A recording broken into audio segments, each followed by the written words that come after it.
down a dirt road, rebel flag flying, coon dog in the back. Truck bed loaded down with beer and a cold one in my lap.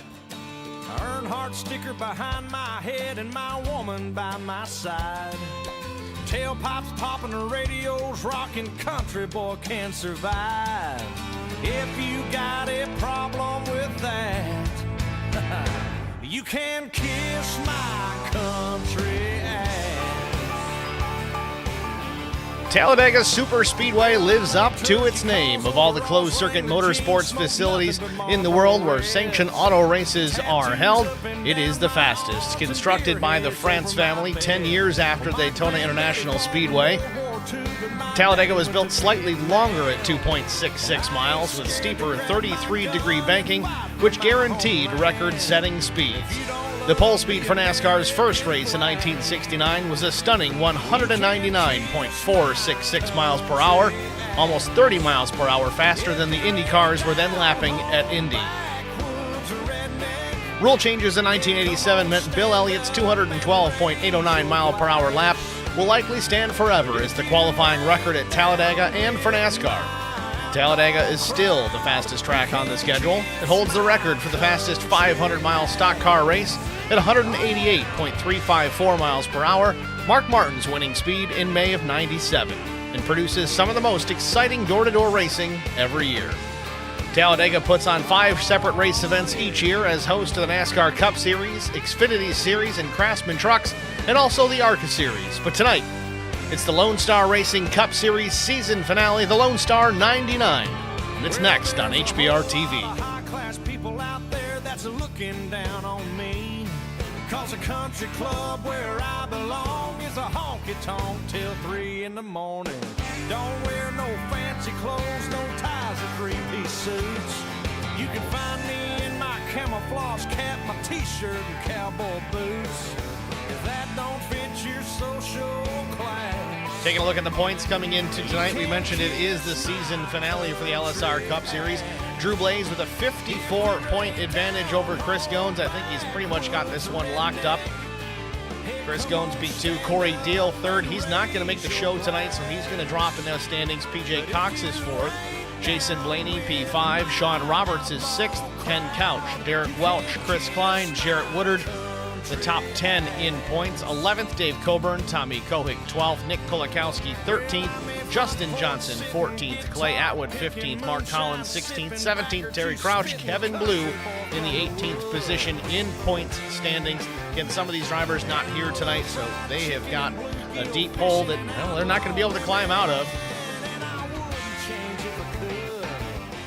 Having some issues here with the overlay. Of course, the points readout just won't go away. We'll try to get that rectified here.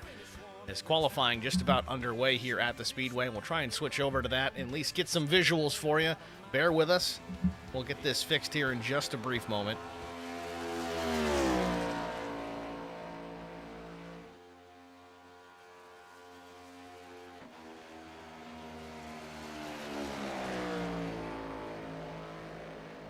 And there we go. All better. Looks like we've got Carol LK Heyo stopping by to say hi from the Premier Series.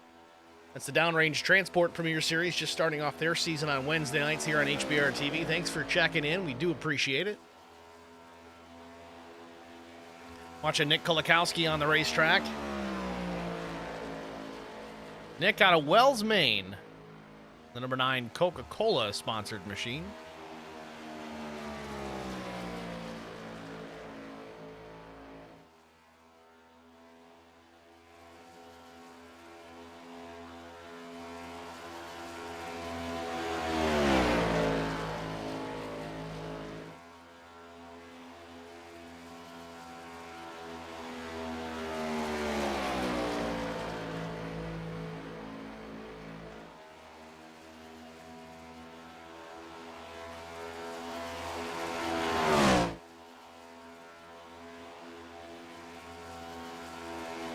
Kolakowski back into the tri-oval here.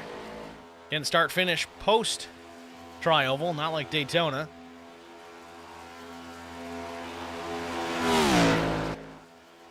First lap for Nick, 53.753. Meanwhile, Will Hewitt goes to the point.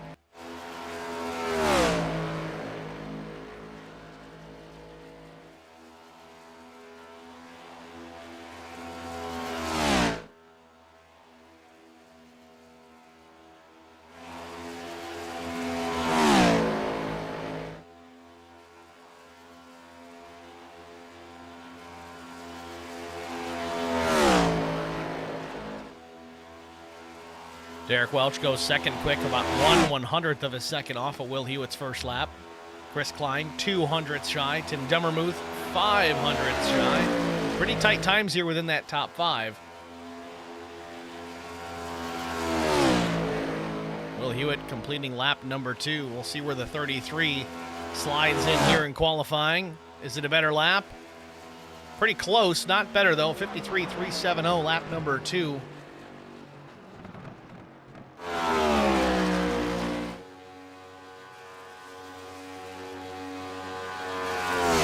Sounds like Chris Goins running in 4th gear here compared to Will Hewitt. RPM range much higher here in the 28 as he gets to start finish, takes the green flag.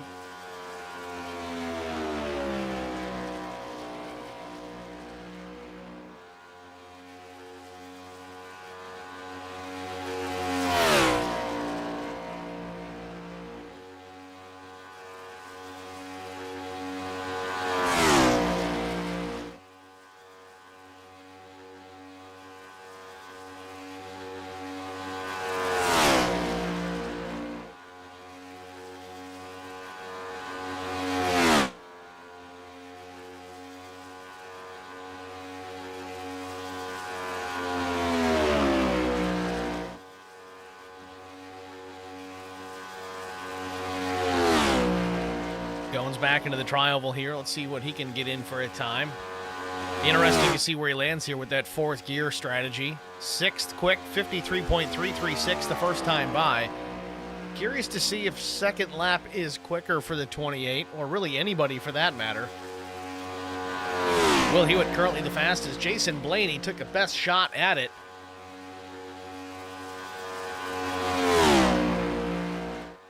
Just barely missing it here. It shows zeros as far as Blaney's time in P2.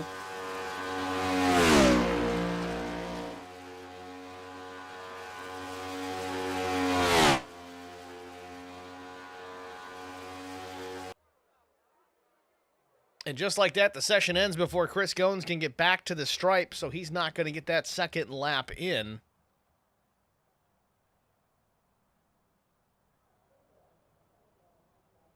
With that, let's take a look at our starting grid here. Will Hewitt with the pole position with a lap time of 53.308 seconds. Outside front row with Fueled Up Motorsports, it's the 24 of Jason Blaney. Missed it by 9 thousandths of a second. Derek Welch in row number 2, the 01, 17 1/1000ths shy. He'll start 3rd. Chris Klein, teammate with NTRL, he'll start in the 4th position.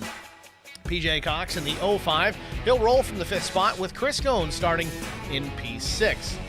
Starting in the 7th spot, Dan Storm with Team Tracks, the number 80 machine will start there in the 7th spot. Ken Couch, the 08, starts 8th. Mark Collins in 9th. 10th goes to Drew Blaze. Tim Dummermuth, 11th. 12th, Slade Johnston. It is Johnston. Yes, I always mess that one up. Further down the line, Sean Roberts rolls P13. Jonathan Byram, the 054, starts 14th. 15th is Nick Kolakowski. 16th starter, Brandon Domain, and Jonathan Arnn, the number 43 machine, starting out in the back, shotgun on the field here today for the Lonestar Championship 99. That's your starting grid. Field already lined up here, getting ready to start rolling.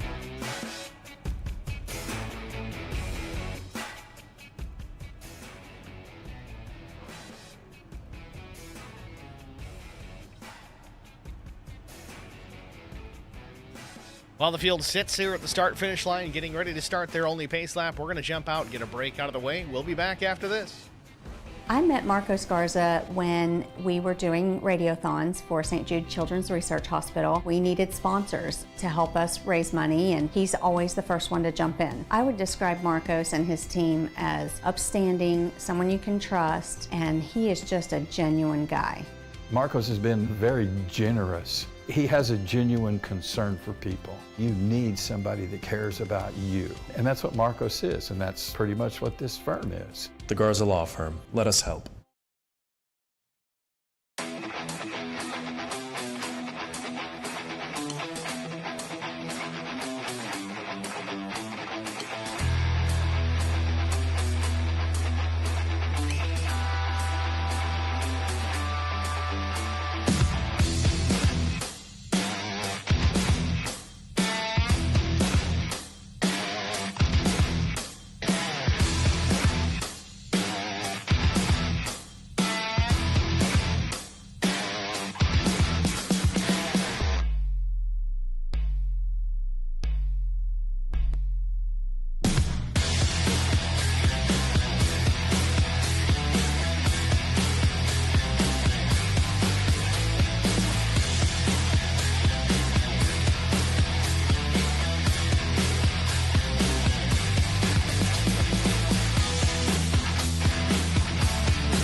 Back at Talladega Superspeedway, getting ready to take the green flag here.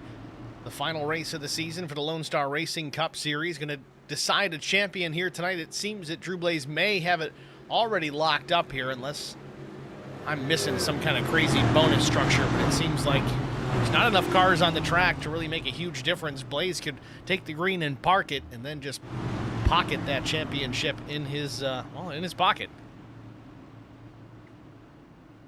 I don't always have the best and coolest things to say. Sometimes I screw it up. It's been a long season.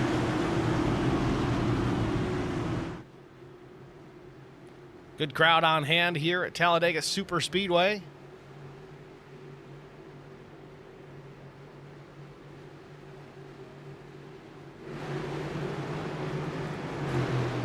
Will Hewitt drops to the back for the win penalty, so that's going to give Derek Welch the preferred starting position here as we get near the green flag. We've also got Jason Blaney and Drew Blaze in pit lane. They're going to start there. At least they have somebody to work with. We'll see how that pays off. Green flag in the air. Derek Welch leads him down, jumps up in front of teammate Chris Klein right off the bat.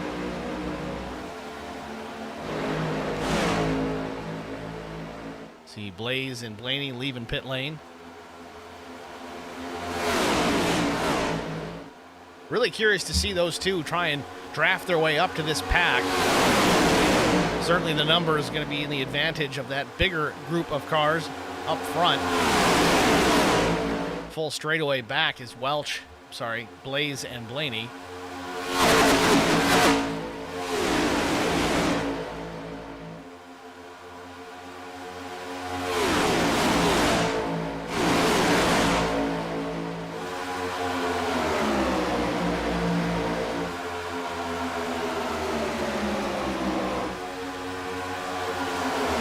NTR duo of Derek Welch and Chris Klein currently with the race lead. Chris Goins runs in the third position. That's Ken Couch, PJ Cox rounding out the top five, at least for the time being. You've got the 80, that's Dan Storm running in P6. Slade Johnston jumping in tonight to help fill the field. He's running in that seventh position, the number 12 Toyota. So he's got a Vassar Sullivan paint scheme on that machine here tonight.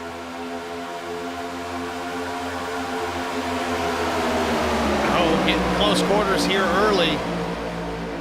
Levels of aggression higher than you'd like to see this early on in this race. About a half distance for a cup race. Chris Goins not liking what he's seeing. He's starting to drop back as well. Was running in that third spot. He's dropped all the way back to 11th. Trying to take care of his stuff. We've got one stream comment so far, and that's out of the Premier Series. We got 5 stream watchers. Now, I do understand that some of them may be the racers themselves, but if you're watching and you're not in this race, feel free to drop us a line here in the stream chat. Who are you cheering for? Where are you watching from? Any fun news of the day? I don't care, whatever you got.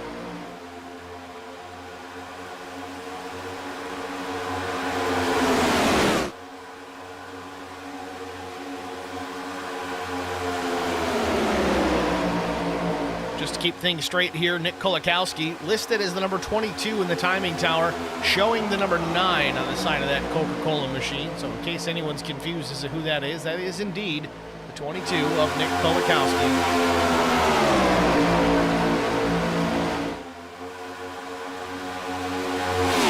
Meanwhile, out front, Derek Welch still with the race lead. Some drafting help in behind from the 51 of Chris Klein. Ken Couch there in third. Will Hewitt up to the 4th spot.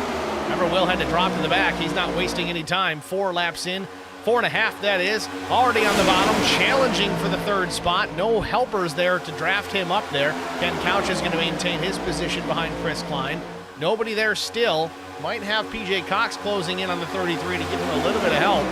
Everybody knows Will Hewitt's got some pace at most places that we go to, but certainly here on the super speedways, he is fast.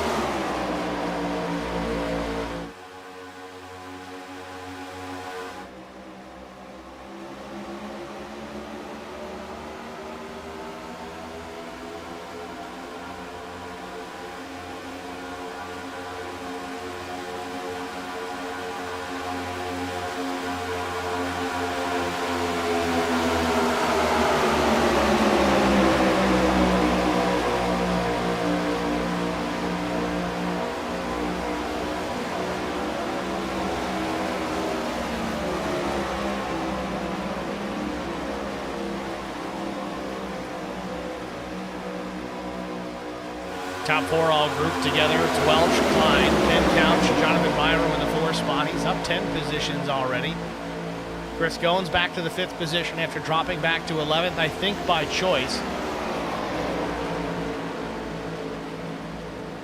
Checking on Will Hewitt, though. He's starting to work together with some other drivers. The 60 of Brandon Domain. PJ Cox giving the 33 a push. A little ill-timed out of turn number 2. A little wiggle from the 33 of Hewitt. Everybody gets through it okay.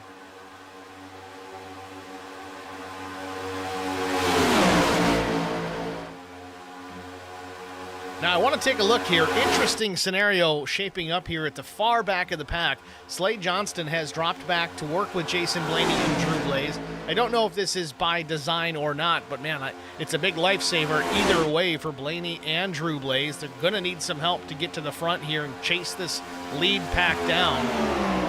With all that said, a caution would make things so much easier, but the way it's going right now, we shall see. Well, out front, though, change for the lead. Brandon Domain with the push from the 33 of Will Hewitt. He goes to the point. Ken Couch on the outside lane, far up top of the racetrack. In the middle, looked like Derek Welch getting shuffled out down the middle here with Chris Klein. He's going to go from first to almost worst. Welch mid-pack right now. We'll see how much more he drops down.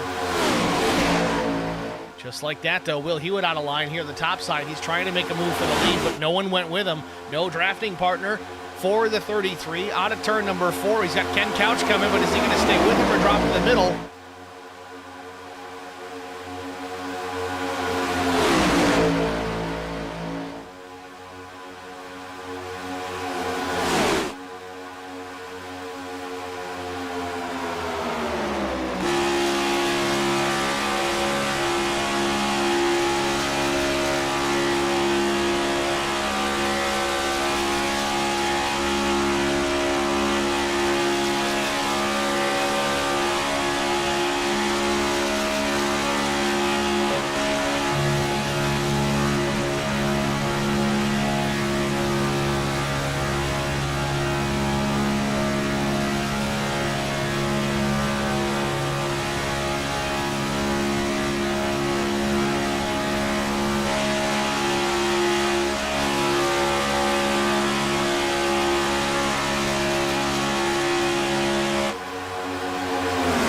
We said it a bunch here, but man, I am super impressed with Brandon Domain. He has really shown the ability to adapt and adjust to stock cars and oval style racing. He comes over from the road racing side of things, but he's certainly proven his ability to learn these cars, learn the craft, and do it very quickly.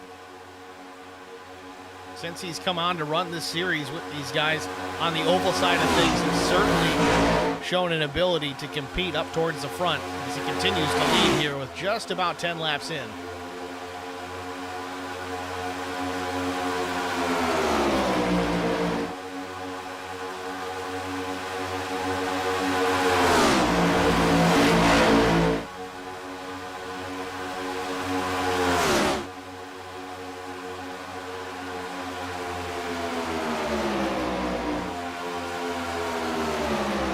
Just about a foot or two between the 60 and the 05 of PJ Cox. That's first and second. Dan Storm, a little wiggle out of the corner, though. Don't know if that was induced by some contact, but Sean Roberts now goes to the outside. Storm gets shuffled back to the bottom. A little drafting help from Chris Goins for Sean Roberts. Storm in the middle there. Not close enough up front. Nobody out the back but the 43 of Jonathan Arnn. Number tilted to the crowd just to make sure. Oh, big wiggle for Derek Welch. Ill-timed push from teammate Chris Klein. He checks up to stay off the back of the 01. Again, we stay under the green flag. No issues there. Miscommunication between teammates.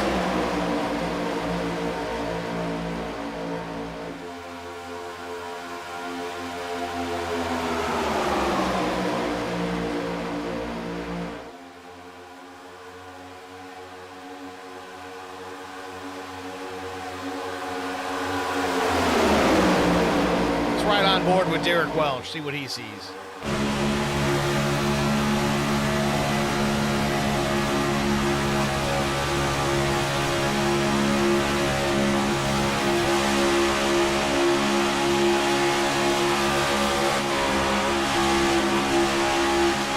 Big lift from Derek Welch, trying Dummermuth.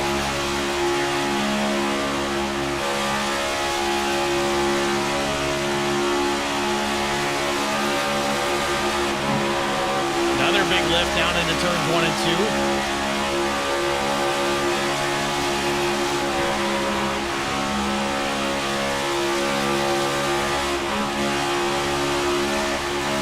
Not sure what's going on up here in the front of the field, but that outside lane at the minimum, awful lot of checking up going on there. You hear Derek Welch having to lift out of the throttle multiple times to stay off the back bumper of the 86.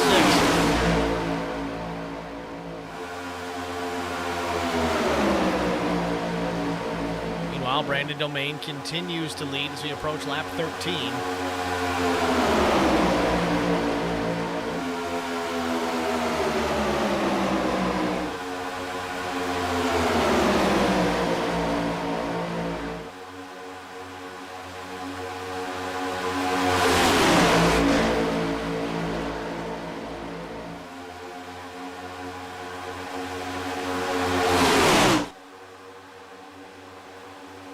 Couple drivers getting crossed up on that inside lane. Looks like Dan Storm, Jonathan Arnn, part of that group. Nick Kolakowski in the back, that red number 9 in the bottom lane.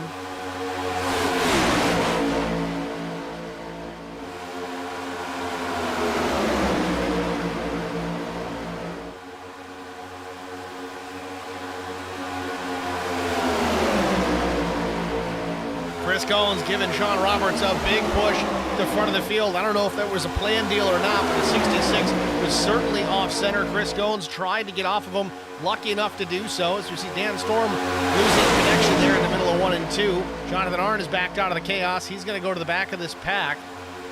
Let things settle down. Kolakowski slips up the racetrack out of lane just a bit. Oh, and Dan Storm goes around out of turn number 2. Caution is out. Storm is around off the nose of somebody. Didn't catch who it was. We'll get that in the replay.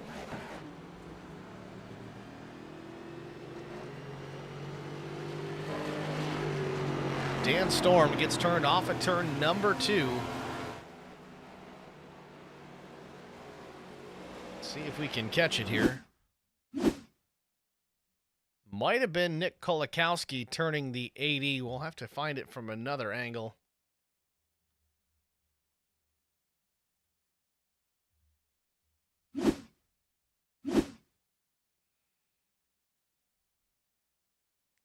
Storm actually goes right through Ken Couch.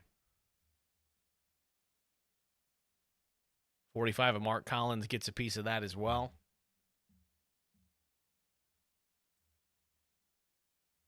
Let's try here from the chopper cam. A little late. We'll back it up, get a better view of this one. Slowing it down. Storm's right on the back bumper of the 05 of PJ Cox, and he gets a little crossed up here. I think he's going to go below the yellow line slightly. Kolakowski doesn't lift, just goes to the right side, trying to take advantage. I don't know where Kolakowski was going to go there. Not a whole lot of help. You're not going to drive it up the middle. But the 80 of Storm gets turned off the nose of the 9, and we're under our first caution of the day.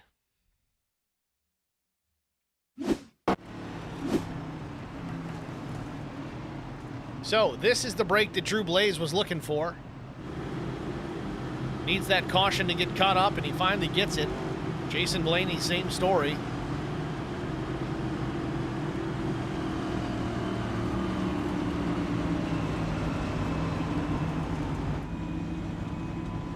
Slade Johnson with this group as everybody's down pit lane.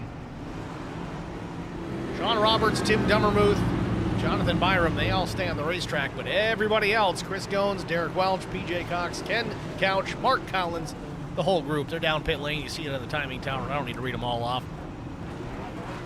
No tires for Chris Goins. Looks like the same story for PJ Cox. It's going to be fuel only. 95% fuel load, but did Chris Goins get popped coming into the pits?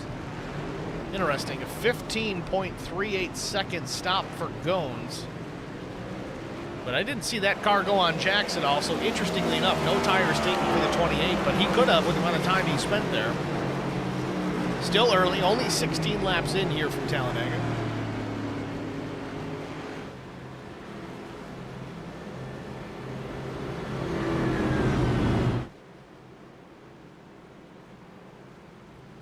So let's take the opportunity here. We're going to jump out and get a break out of the way. We'll be back after this. I met Marco Scarza when we were doing radiothons for St. Jude Children's Research Hospital. We needed sponsors to help us raise money, and he's always the first one to jump in. I would describe Marcos and his team as upstanding, someone you can trust, and he is just a genuine guy. Marcos has been very generous. He has a genuine concern for people. You need somebody that cares about you. And that's what Marcos is, and that's pretty much what this firm is. The Garza Law Firm. Let us help.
Back at Talladega Superspeedway, getting ready to go back under the green flag as we wrap up our first caution of the afternoon. Pace car already pulling off the racetrack, but the long run through the tri-oval before we get back to start-finish. And Barney, the flag man, with the green in hand. Leaders out already. Doesn't look like a real clean restart here, as these guys are kind of out of step here. John Roberts a little further out in front than everybody else. Back racing, though.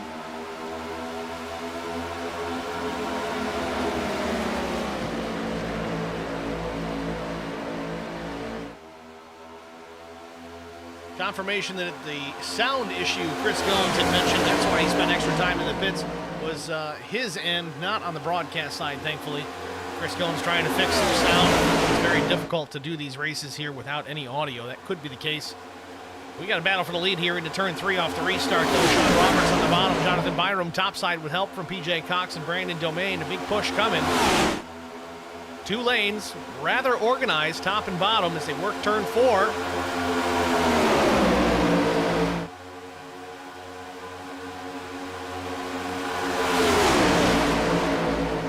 Byram to the point, using the high side, proving that it does work if you've got the strength in numbers. Brandon Domain, though, dropping to the bottom with no help. Rather ambitious move here, maybe just a test for later to see if it's going to pay off. Or maybe to work with Sean Roberts. It's tough to say, but Domain on the bottom. Ken Couch way off the line to the left of the yellow line down the backstretch. I don't know if he's just trying to drop to the back. It appears that's the case. Byram still with the race lead. Again, it's going to go back and forth all race long. That's kind of what we expect to see here at these plate-style races, super speedway races. They don't run plates anymore. We see Jason Blaney drop in behind of Drew Blaze. These guys are going to be contenders now that they got caught up and they're mixed up in this pack.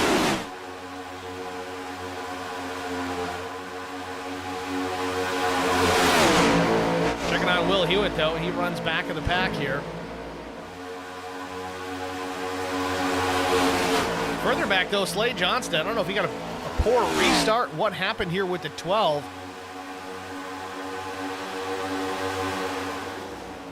He's about 3 seconds back from Will Hewitt. He's in serious danger if he hasn't already of losing the draft.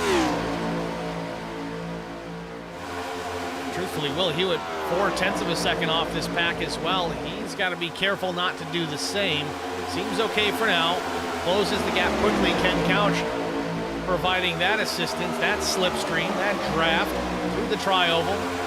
Just like that, Dan Storm becomes the caboose at the back of this pack.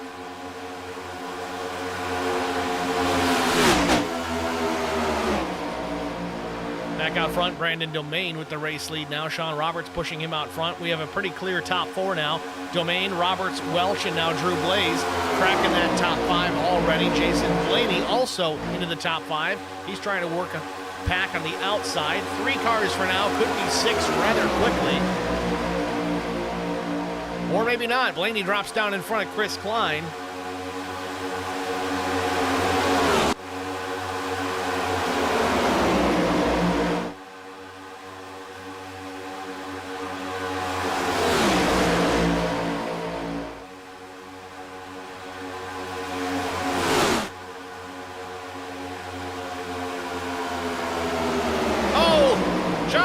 Slides up, gets a piece of Jason Blaney, slides up the racetrack. Caution on the speedway for the second time. Did you see any rubber laying down at all? Blaney trying to get it right and gets himself in the grass. Some damage on that machine. I don't know how extensive it is. In fact, the left front's not even turning. That's a problem.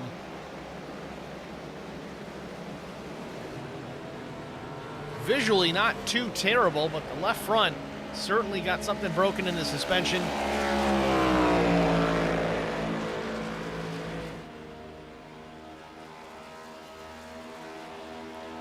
Now let's get a look at it. Already in progress. We kind of saw it happening live. Slowing it down here. Jonathan Arnn, the number 43 on the bottom. Blaney kind of in the middle there, but no real drafting help. But I don't know what's happening here. Arnn just slides up the racetrack, gets a piece of Blaney in the left rear, gets him crossed up, hits him in the left front. And Blaney's going to go up the racetrack here. I think he's going to collect Collins. Yeah, just a little bit. Mark Collins getting a piece of it as well again.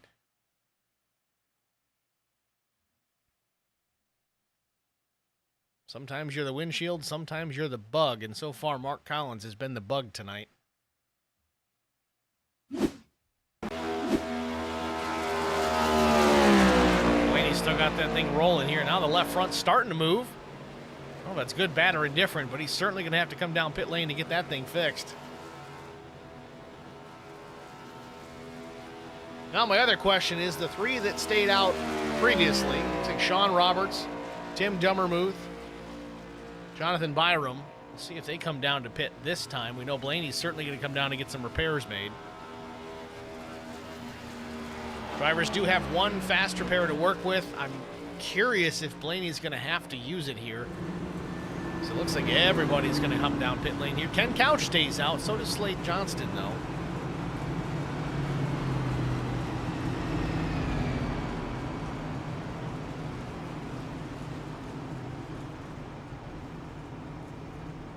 So if Blaney can get this thing fixed to satisfactory conditions, he's still got a shot at this. Just about quarter distance, so plenty of racing left.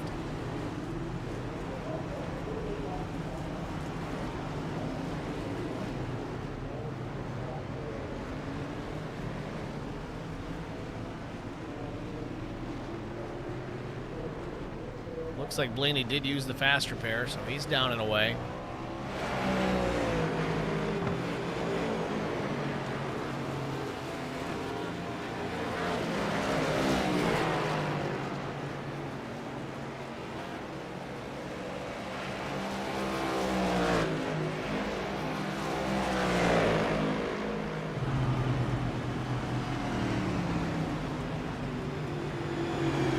Going back, I want to get another look at this from Jonathan Arndt's perspective. I want to ride on board, kind of see what he was seeing, if anything.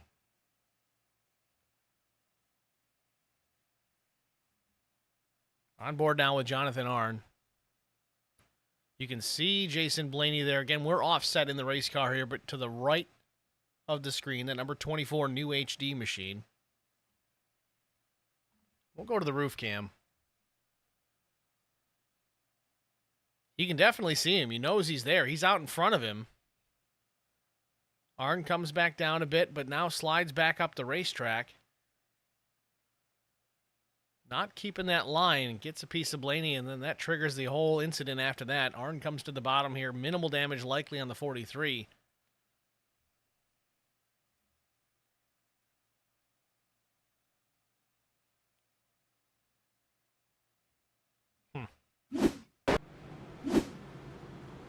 Things that make you go,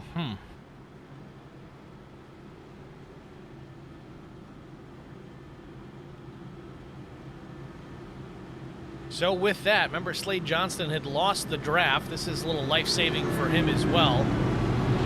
Blaney, however, he's going to come back down pit lane. I'm not sure if this is just... Now he's going to take his regular pit service. I don't think he took tires or anything. That was just a fast repair to get down and away. Yeah, car's certainly fixed.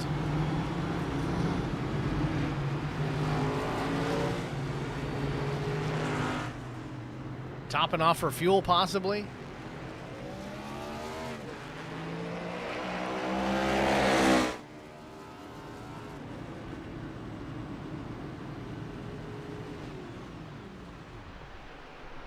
Yeah, definitely topping off for fuel. You hear him already clutching it. Let's ride on board and listen.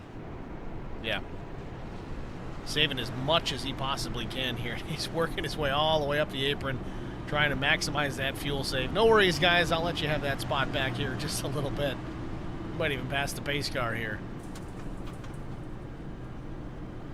Don't want to waste that fuel burn at all.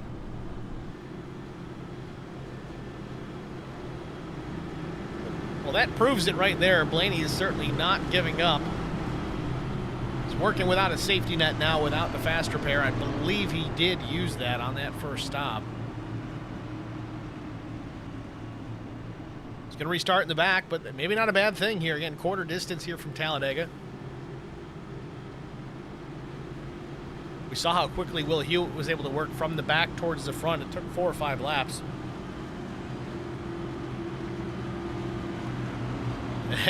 There it is.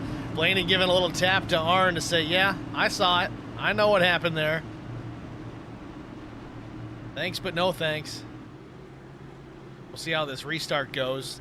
I got to imagine Blaney's going to kind of mind his P's and Q's here for a little while.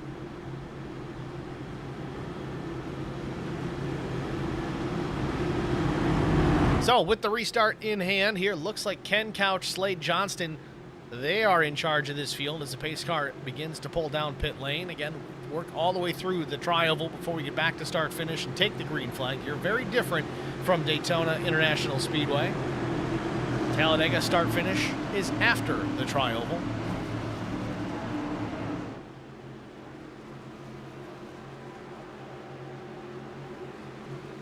Green.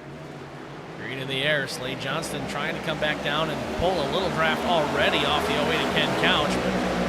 But up through the gears we go. We're back racing from Talladega.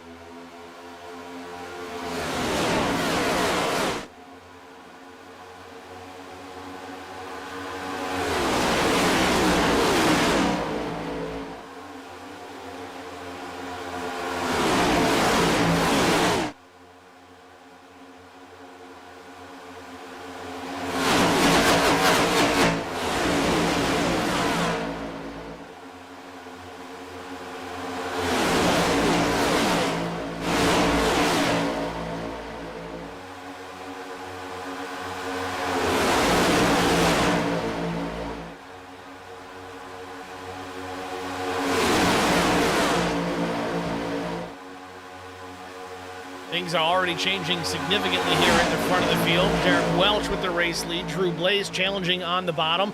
Welch with the benefit of a teammate in behind him, but really kind of the same situation for Drew Blaze. He's got PJ Cox giving him the push down the back straightaway. Ken Couch in line as well. And Brandon Domain also on that inside lane. Some guys shuffling back and forth. Slade Johnston changing lanes in front of Chris Coates.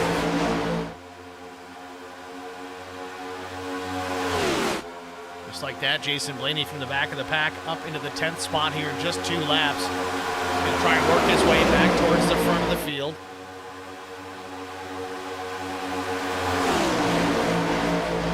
Meanwhile, Derek Welch continues to lead, slides off the nose of Chris Klein just a bit. In fact, he's going to put himself in the middle. No, gets back in front of Klein. I don't know if Klein checked up to give him that spot back. Didn't want to see Welch get shuffled to the rear.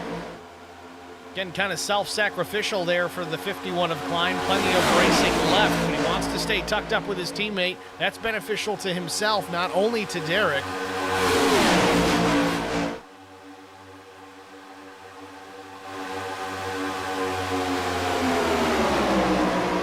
Meanwhile, Drew Blaze at the point. Jonathan Byram is second. Will Hewitt now tucked in 3rd place.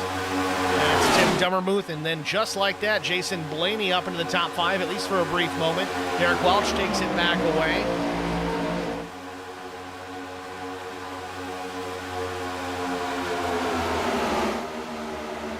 Big bump coming from Blaney to the back of Will Hewitt.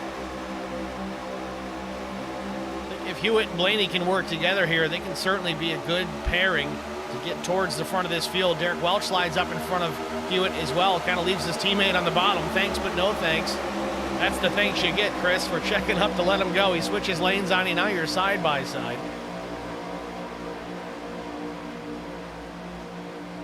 Drew Blaze still out in front. Now we got a 3, could be 4 car draft here. No, going to be 3. Welch, Hewitt, and Blaney. Slade comes up a bit, almost contact with the 24.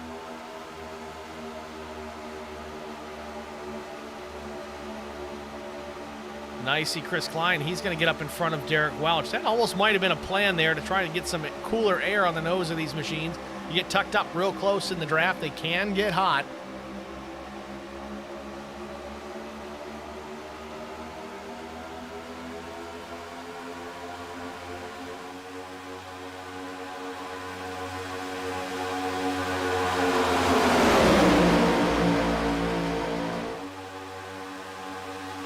PJ Cox pulling on the line here, no one going with him. Byram goes up the racetrack though. Tim Dummermuth goes down low. Slade Johnston tucks in behind. Jason Blaney as well. Blaney runs in the 7th spot. Johnston down below the yellow line, taking a peek, trying to get some fresh air himself, but loses the draft a bit off the 86. Now it's going to open up the outside lane. Byram goes to the point. PJ Cox giving him the push now across the stripe. Outside lane, Chris Klein, Derek Welch. Lanes behind them, you got Drew Blaze, then Tim Dummermuth, Jason Blaney, Will Hewitt. They're 3 wide for the time being. Behind them, Slade Johnston, Mark Collins, and then Ken Couch coming into the picture. A fast Brandon Domain in behind them.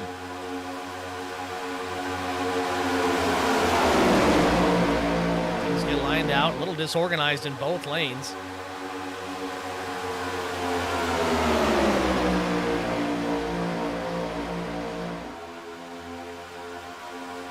If you're a novice to racing or even super speedway racing, you're just kind of starting to learn and maybe you don't understand the concept of organization when it comes to drag racing, but drafting here at a super speedway.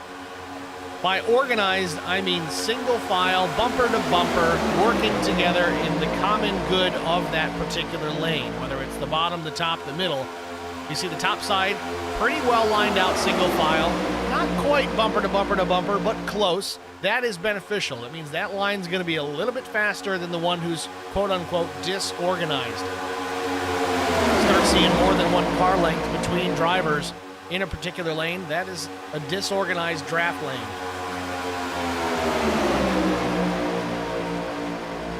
We saw it at Daytona. Drivers able to hold the bottom all race long tended to be the most successful. But in the instances where the outside lane was able to get organized, again, those of you keeping track at home, single file, bumper to bumper to bumper to bumper, as many cars as you can get, the better. They were able to Kind of use that old Pez dispenser cliche. Push the candy at the front to the bottom and then cycle back to the next driver. The outside lane can get organized again, then push another driver to the front, and so on and so on. But as we've talked about so many times, no matter how organized you get, as you start to lose numbers, lose cars in that lane, it loses its momentum, it loses its ability to make speed. So what you had 5, 6, 8 cars in a line, all of a sudden you got 3. Well, now the bottom line, regardless of how organized or not it is going to be faster.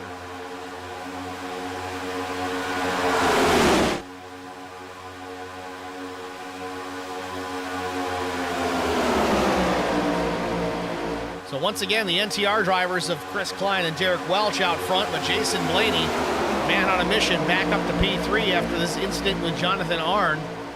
Showed his displeasure under caution, nothing too serious. He's already worked his way back to the front of this field here in the top 3. Lap 34 on the board. Derek Welch taking a peek the inside of Chris Klein, trying to see who would go with him. I think that was just a tester.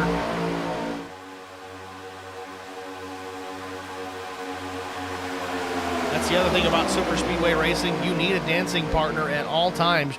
If you want to make a move to the front, you got to have someone helping you. It's very rare you can get it done all by yourself, as Jason Blaney drops to the bottom in front of Byram. Again, whether he's trying to help or not, Byram is there as a draft assist. Pokes a hole there in the back bumper, pushes Blaney to the front. At the stripe, though, Klein's going to lead that lap.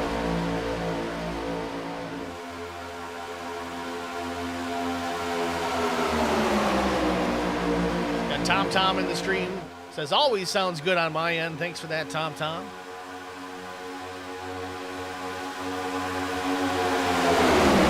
Great battle here for the lead. Back straightaway at Talladega. Chris Klein on the outside with teammate Derek Welch. But all of a sudden, a big push on the bottom is going to send Jason Blaney to the point with authority. I don't know if there was a mistake on that outside lane or if it just broke apart.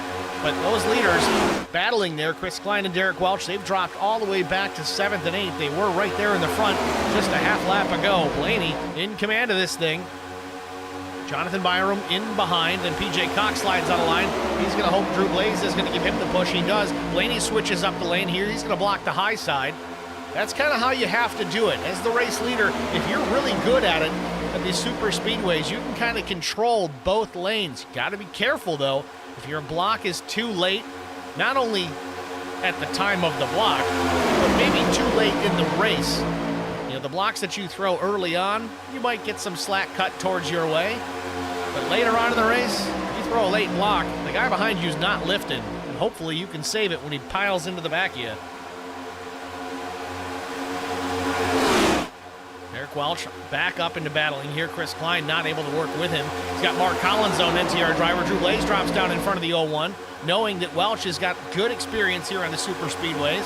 He's going to be a good pusher for sure, and it breaks apart that outside lane. He gets out in front by a ways, that's Jason Blaney, but that bottom side is going to come in. Only 4 cars top side, not super organized. As you see, that low lane starting to come in, but Blaney's going to block the bottom. That's how you control both lanes. Get down there, block the run that's moving. Once everybody else catches up on the high side, you can change lanes again. Block PJ Cox if you want, as long as you're clear. But man, Drew Blaze pushing everything he's got into the back bumper of that 24 machine. Look how he gets out tandem drafting. That's coming back into style, apparently. All right, I gotta explain tandem drafting. All right, we'll do that too. So tandem drafting. They don't allow it in Xfinity. Cup Series, if you can get away with it, go for it. It's not the easiest thing to do. It's certainly not like it was back in the day, but you see Drew Blaze literally pushing the back of Jason Blaney here, trying to get that car to go. Well, what happens is the car out in front, going back to the Days of Thunder explanation, is going to break the plane of air out in front of him. But Drew Blaze, who has just about the same amount of power under the hood as Jason Blaney, doesn't have to worry about breaking that plane. So, 2 cars with half the wind resistance, but twice the power, able to go much, much faster. You can see he's able to pull away a little bit there from the 01 of Derek Welch, but that's the tandem draft. The fallback to it. Because you don't have any air on the nose of the car, you're also not getting any air into the radiator, which means it's going to get real hot real quick. You can only do it for half a lap, maybe a lap and a half if it's the final couple laps. You see Drew Blaze has to pop out and get some cold air on the nose, and he's got a drafting partner in P.J. Cox. He's going to go to the point, but unable to clear Jason Blaney. Especially in this next-gen Cup car, you really got to be a wheelman to get away with that tandem draft all the way around here because the car is very unsettled, very difficult to keep it pointed straight. Guys like Jason Blaney and Drew Blaze, masters at it, they can certainly get it done, and they're showing that just now. Lap 39 at Talladega. Drew Blaze goes to the point, but he opts to stay up top, doesn't come down in front of the 24 just yet.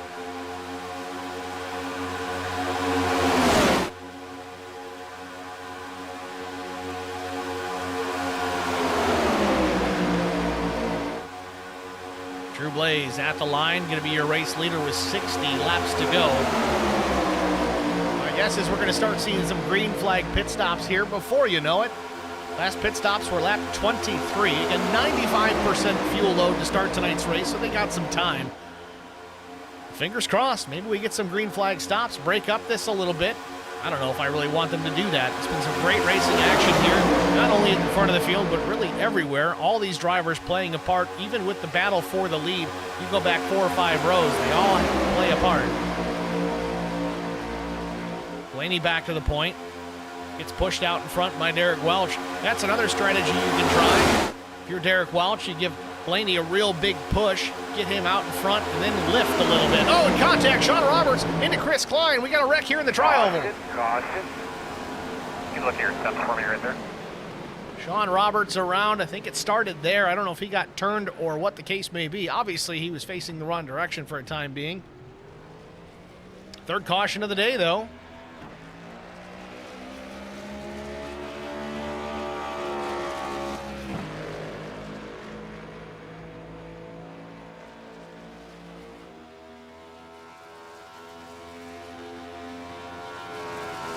We'll start here with Chris Klein, see what it looks like. The 51, that red and white machine on the bottom. Oh, but there it is. It looks like an ill-timed push or an off-center push from the 33 of Will Hewitt. We'll back it up here again, slower way down. Look at the top lane. Okay, the top lane, the 33 car, Will Hewitt, the black and gray. And then just ahead of him, the 66 is Sean Roberts, that Shenandoah Shine machine. He gets into the back of P.J. Cox. He lifts a little bit, and then all of a sudden, Will Hewitt's going to come in and get him off-center. You push these cars off center, it immediately sends them down to the left or the right, depending on where the pushing car is, and it sends him down into Mark Collins a bit, and then collects the 51 of Chris Klein. It's going to send Sean Roberts up the track. Who else is going to get collected here? Tim Dummermuth gets a big chunk. Does Domain get through? Nope. He's going to catch the right front.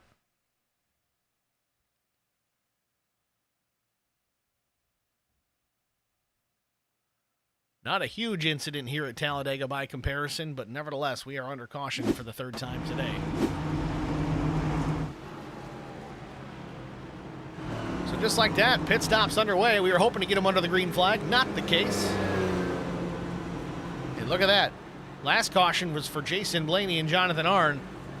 Blaney, with some damage, had to get that fast repair and get that thing fixed, and all of a sudden, this caution, well, it's not him, thankfully, and he's down here pit lane as the race leader.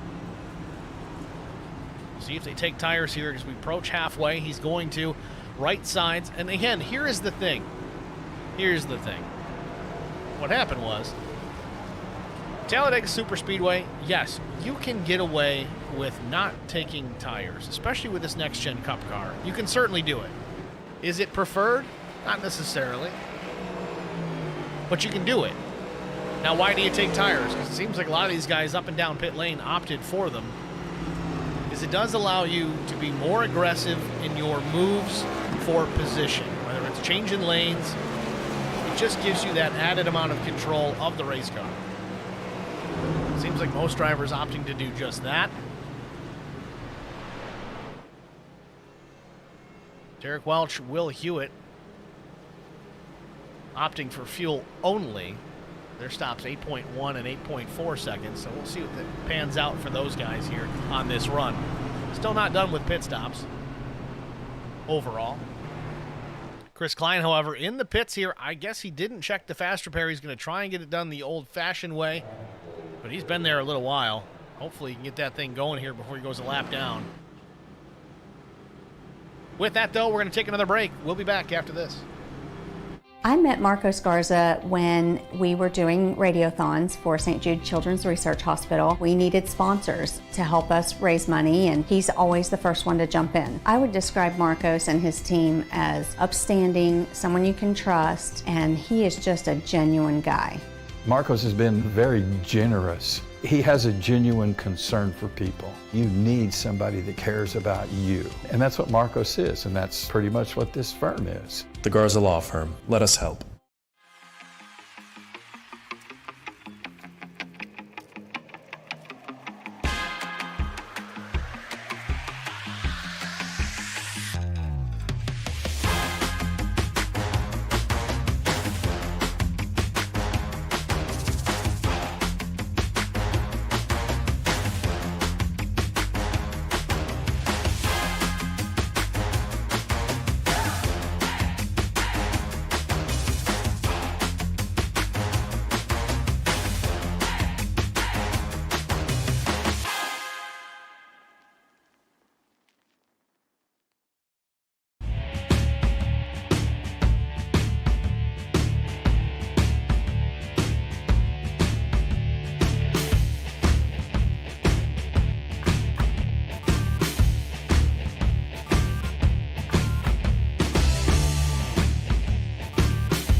Back at Talladega, green flag in the air. We're back racing.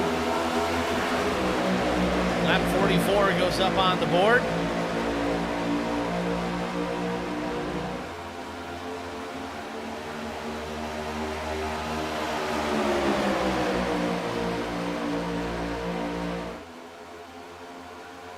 Derek Welch with a narrow lead over Jason Blaney out of turn number 2. Outside lane's coming. Will Hewitt, PJ Cox, Derek Welch changing it up here, getting in front of the 33. Kind of pulling a Blaney here, working both lanes.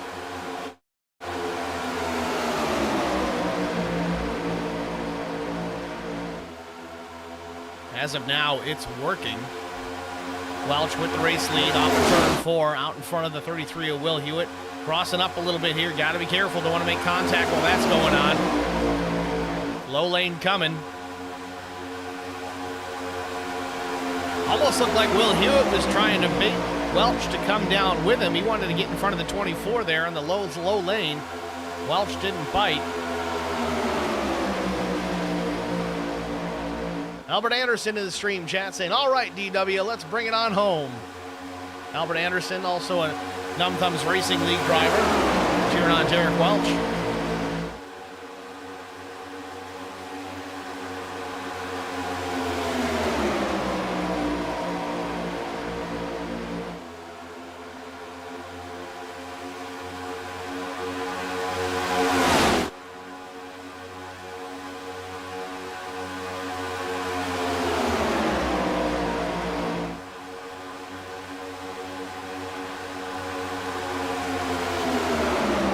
to be the furthest Derek Welch and Chris Klein have been from each other all race long.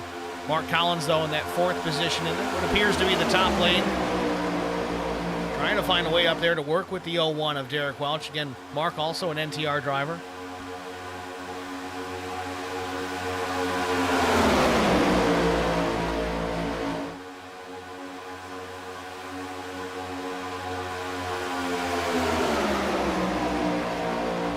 It's right on board with Will Hewitt as he tries to get around the 01 of Derek Welch.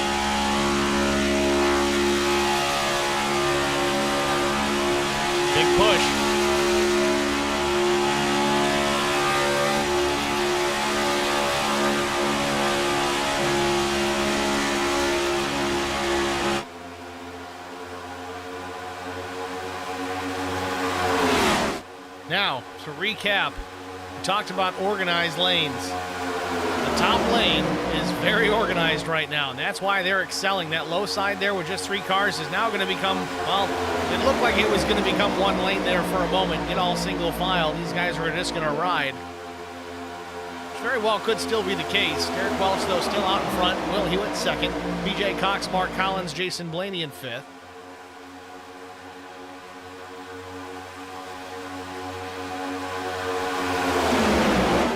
Chris Goins and Dan Storm here at the back of the pack here. Not sure what happened with these two. They're starting to lose touch with that lead pack. I get wanting to be near the rear to avoid the chaos, but you get shuffled too far back and then you can't catch up. It's not a very effective strategy. So we'll have to see if these two can work their way back through. Maybe get lucky enough to catch a caution. We'll see how that plays out. Also, Brandon Domain, Sean Roberts, they have definitely lost the draft. I don't know if these two kind of came together or had their own separate issues.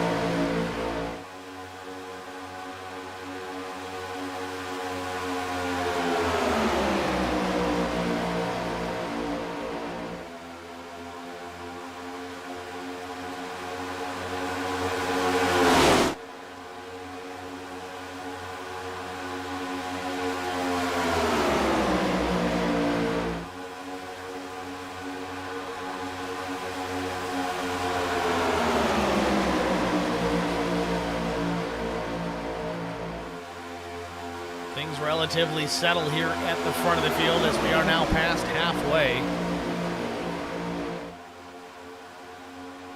Chris Klein back into the 5th position, trying to work both lanes himself here ahead of Ken Couch. Considering dropping to the bottom here in front of Jason Blaney would not be a bad plan. There's only 3, but it could be 4 or 5 cars in the low side. Also, who would drop down with him? Bottom line right now, it's Blaney, Kolakowski, Drew Blaze, Slade Johnston, and Jonathan Arnn in the back of the pack here trying to make a decision which lane to go with, or just kind of hang back and be careful.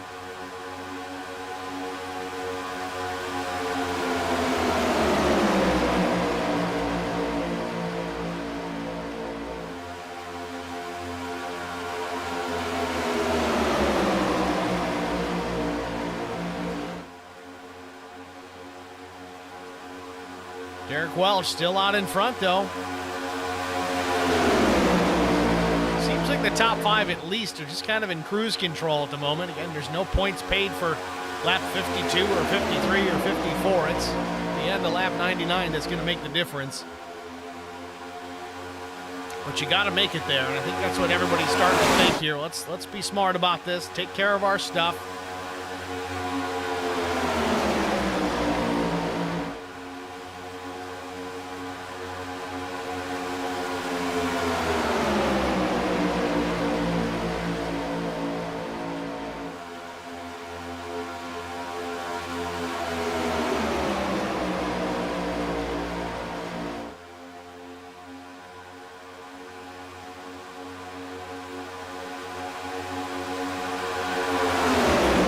top four gets the memo. Everybody else, not so much. We're 3 wide here behind those drivers.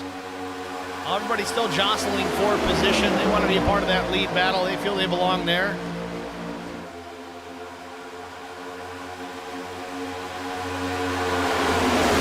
Even Drew Blaze, who's got plenty of pace, he's mired back in that 9th position behind Nick Kolakowski. He's going to switch lanes here, trying to change things up, try a different strategy. Trying to go up the gut here. There's usually a big draft up the center and guys start working with you, but closes the door. Drew Blaze tucks in behind now. He's still kind of in the middle. You got Dummermuth up top, 3 wide for those positions. Blaney on the bottom. Dummermuth's going to tuck down as Blaze clears the 86 off turn 2. Blaze back to the bottom. No help, though, for the one. He's all by his lonesome. He's going to have to wait for Blaney to come in there, work with him. Then it's Kolakowski and Slade Johnston. Still only a 4-car draft at the bottom, but a big push coming from the 24. Oh, he's off center. Got to be careful.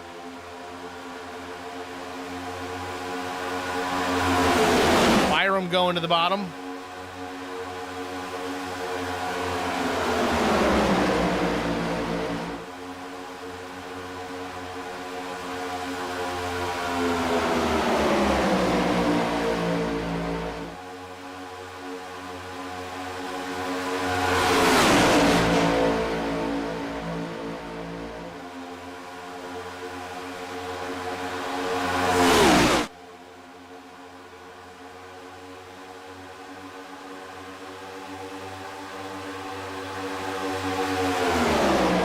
Just like that, Drew Blaze pushing Jonathan Byram to the point around Derek Welch for the lead into turns 3 and 4. Blaze now P2. Blaney back in this mix in the 3rd spot. Welch is going to tuck into P4, or is he? PJ Cox alongside. Can't get the 01 down to the bottom. Will Hewitt trying to help here to give the 01 a push.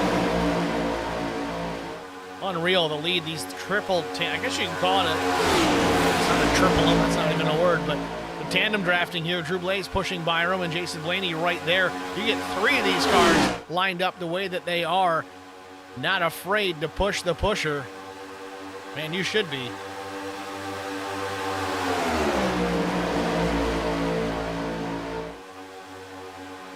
It's amazing, just those 3 cars working together as well as they are. They're able to put some distance on the field. Haven't seen that really at all this afternoon here at Talladega. Derek Welch went from the point back to P4 now. Derek Welch now 5th. Will Hewitt up into 4th. Hewitt was working with Welch in behind, but decides, you know what, it's time to go. Can't let these guys get too far out.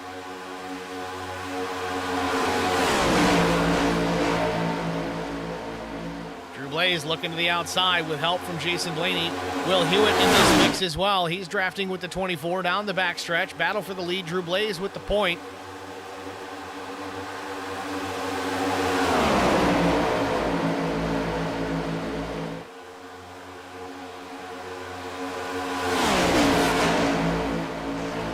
Oh, Jason Blaney drops down in front of Derek Welch, just inches to clear. Welch changes lanes at the same time. 3 wide battle for the lead. Welch on the outside, Blaze in the middle, Blaney on the bottom. Welch goes back to the lead. He's got teammate Mark Collins coming up, down to the bottom, trying to pull the middle up. Now he's going to sit there, go back to the top in front of Collins.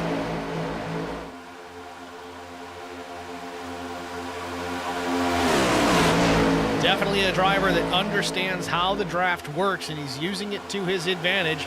Takes a teammate with him. Welch back to the lead here. Mark Collins in 2nd. Drew Blaze, though, with Jason Blaney. A dangerous combination. They're going to go by on the high side here. Blaze back to the lead into turn number 3.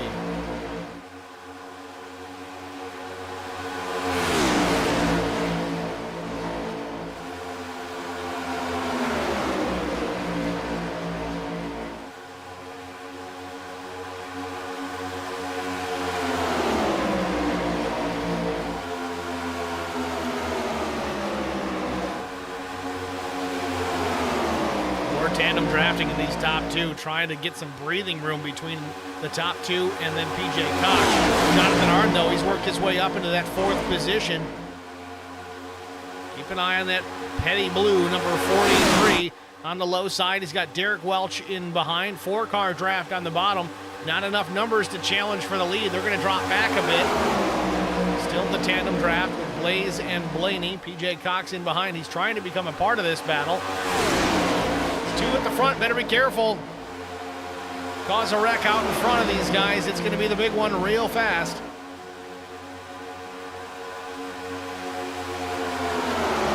Eddie Rose in the stream chat. Boy, that HBR TV sure looks good. Thanks, Eddie. Big push again from Blaney at the stripe.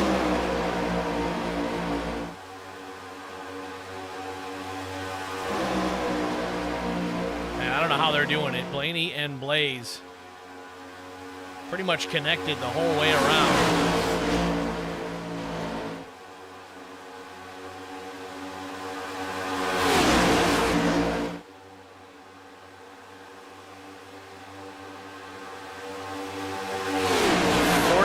To go, 41 laps to go here from Talladega Superspeedway. Drew Blaze, Jason Blaney, PJ Cox, Jonathan Byram, Will Hewitt, the top 5 off turn 4.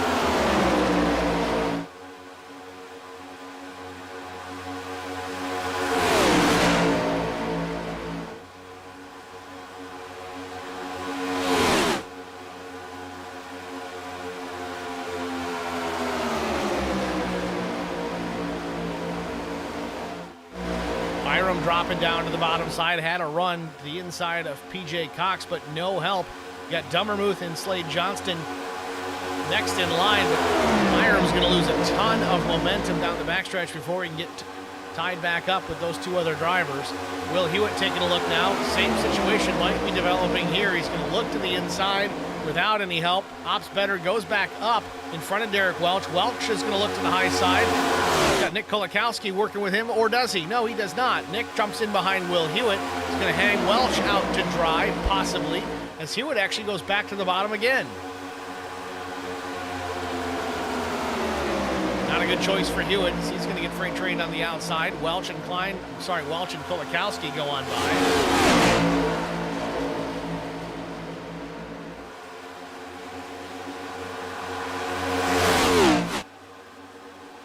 Big lane change for Kolakowski. Gets in behind Derek Welch. Down to an 8-car draft here in the lead pack.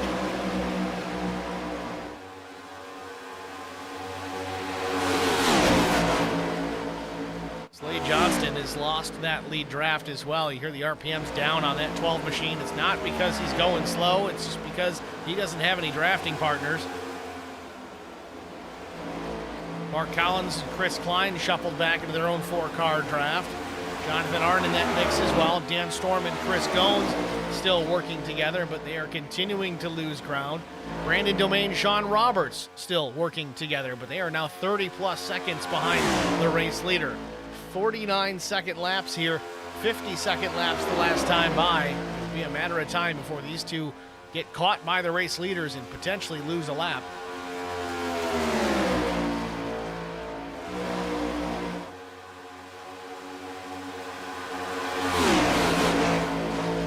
20-plus laps into this green flag run. Drew Blaze out in front. Jason Blaney second.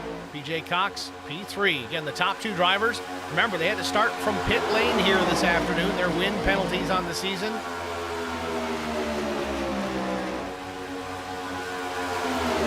Lucky enough to get a caution early enough to get caught back up and challenged through the field as they did.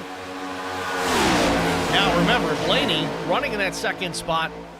He's doing it without a fast repair. He had to use one early after an incident with the 43 of Jonathan Arndt. Got it fixed, came back out.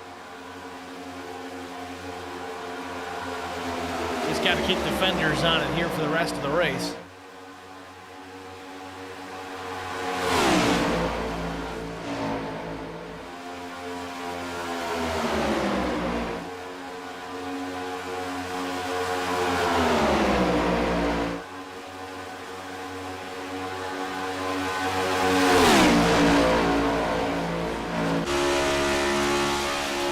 On board with Will Hewitt. Running in the 6th position behind this lead pack.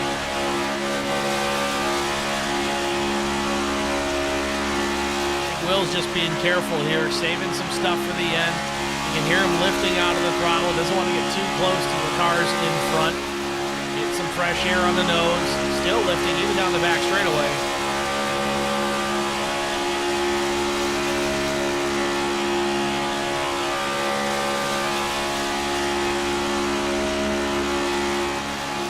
See the massive run he gets by checking up like that. This also might even be a bit of a practice for him.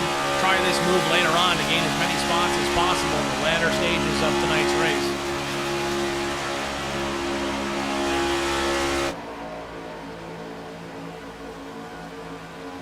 "65 laps in here. We're going to get to an HBR TV side-by-side break. We'll be back after this. I met Marco Scarza when we were doing radiothons for St. Jude Children's Research Hospital. We needed sponsors to help us raise money, and he's always the first one to jump in. I would describe Marcos and his team as upstanding, someone you can trust, and he is just a genuine guy. Marcos has been very generous. He has a genuine concern for people. You need somebody that cares about you. And that's what Marcos is, and that's pretty much what this firm is. The Garza Law Firm. Let us help.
Back at Talladega, we continue to watch the battle now. The top three drivers starting to get away from everybody else.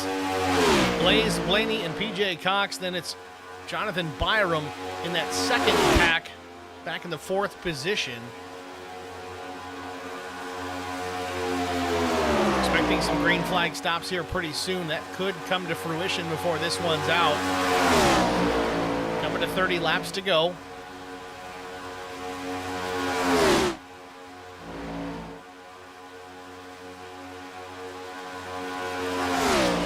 Check back in that smaller pack in behind these three cars. It's Byram, Kolakowski, and Will Hewitt.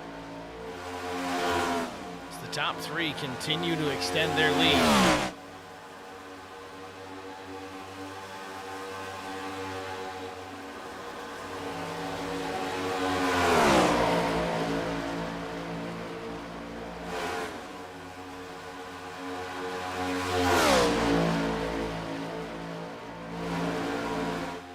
Tim Dummermuth and Derek Welch tied up together here, just a two-car draft, and it's Mark Collins, a bigger draft.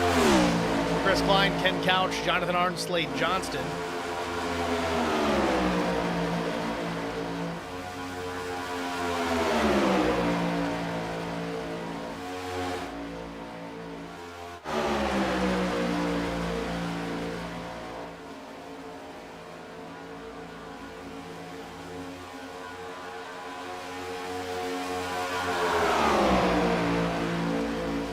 Right now, the way things have shuffled out, again, green flag pit stops could change a lot of this. Strategy-wise, pitting under the green flag, I would almost anticipate no tires being the call, especially those that opted for 4 tires on that last stop. There was only a couple that opted not to. I think Derek Welch being one of them. Will Hewitt being another. But like we said early on, you can go this whole race without taking tires. I don't know if it's the most effective plan.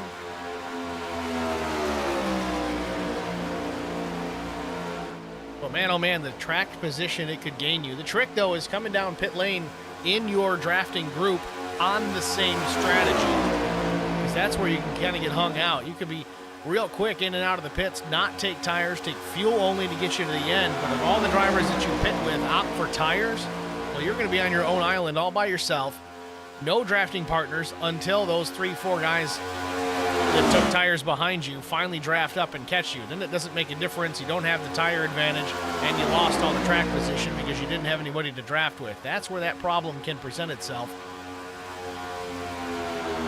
But if the call is no tires and everybody goes down that path, well, it might be okay, but it's not really going to change anything if everybody does the same. We've talked about it and said it so many times. If you follow the leader, you're going to follow the leader.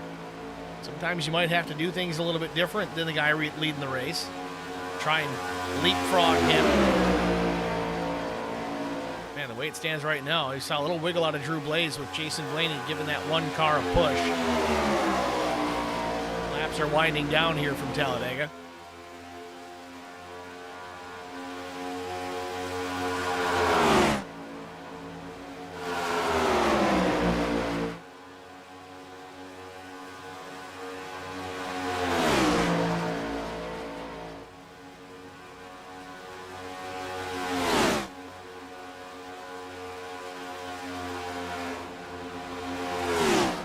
Much changing here with these drivers, Byram, Kulikowski, and Hewitt.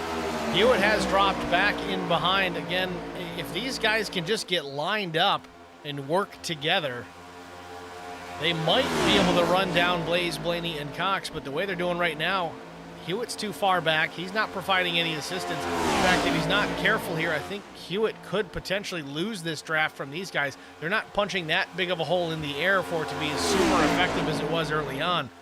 But again, these three, they need to get lined up, need to get organized, and just cut some laps here. Try to cut down that deficit up to third place, PJ Cox. Make that a 6-car battle once again, but they've got a ways to go here, and it's 25 laps to go.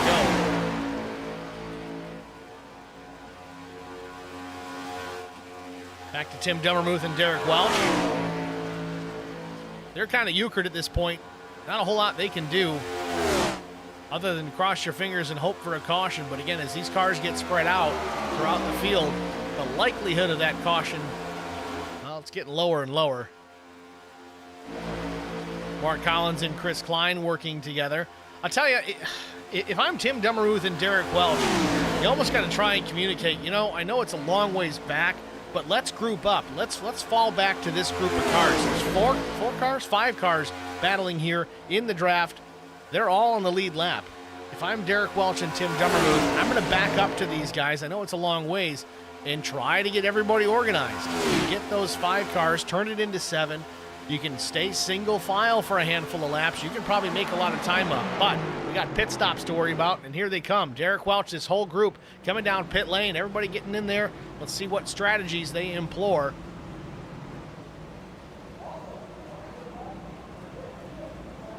Remember, Derek did not take tires on the last stop. Let's see if that's the strategy call this time. Welch cleanly into the pit box. It's going to be fuel only on the NTG. Toyota Camry of Derek Welch. Chris Klein looks like fuel only as well. Now, here's the problem. Derek Welch might have got pop speed, and he's been in there 20 seconds. Maybe, can't imagine he took that much fuel, unless he's just doing what we talked about, trying to get grouped up with these guys. Remember, they were much further ahead.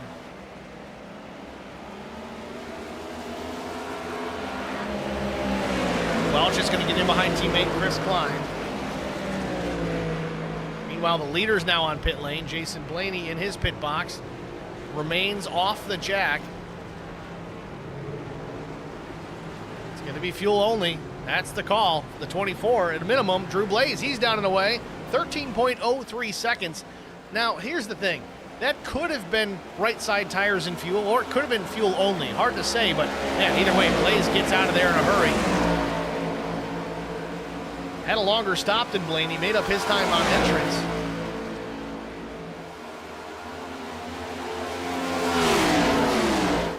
So going back to Derek Welch, it really just seemed like he's trying to get grouped together here, but that strategy call is not really paying off. He's still there with Chris Klein, but he needs the three other cars in behind him to get caught up. These guys are all kind of on their own island, and they're losing precious track position every second that they stay out of there, out of the draft.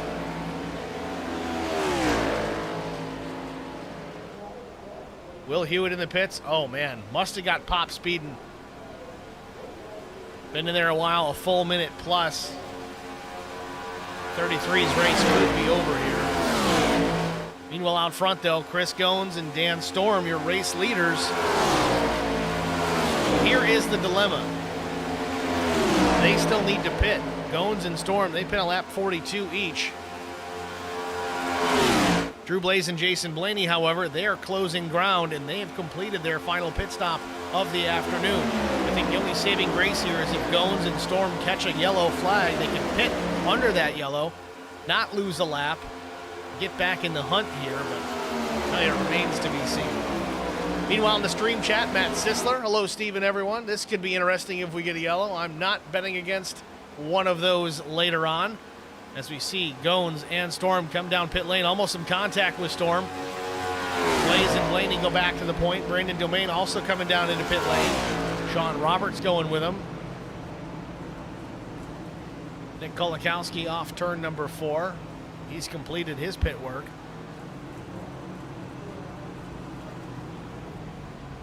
Best thing for these guys to happen right now would be a yellow. They wouldn't lose a lap, as you see Blaney and Blaze off at turn 2.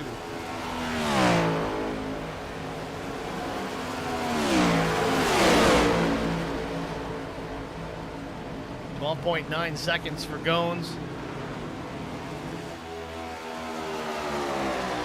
Now here is going to be the ultimate question. PJ Cox runs in 30s, 2.5 seconds back from the two race leaders, and he has no drafting help whatsoever. So these two, as they continue to battle with 20 laps to go, they're going to run away from PJ Cox. Now, if I'm Drew Blaze, I'm going to need some drafting help to get around Blaney. I almost think about backing up to the PJ Cox machine, checking out of the throttle, let Blaney kind of be on his own island. It would force Blaney to do the same, whether it's by him lifting or just being out of the draft. He's going to lose that much pace. Kind of bring PJ Cox back into the draft, back into the fold. That way you have an opportunity at least to pull out to pass, hope somebody goes with you. And if he doesn't go with you, well, at least you tried. But it is going to be extremely difficult to pull off a pass here for position, for the race lead by Drew Blaze with just these two cars together. He's going to have to time it absolutely perfect just before the line and just edge out the 24 if he's going to try and win this thing. I don't know how Blaney managed to get around that last time, or maybe that was by design, because Blaze beat him out of the pits.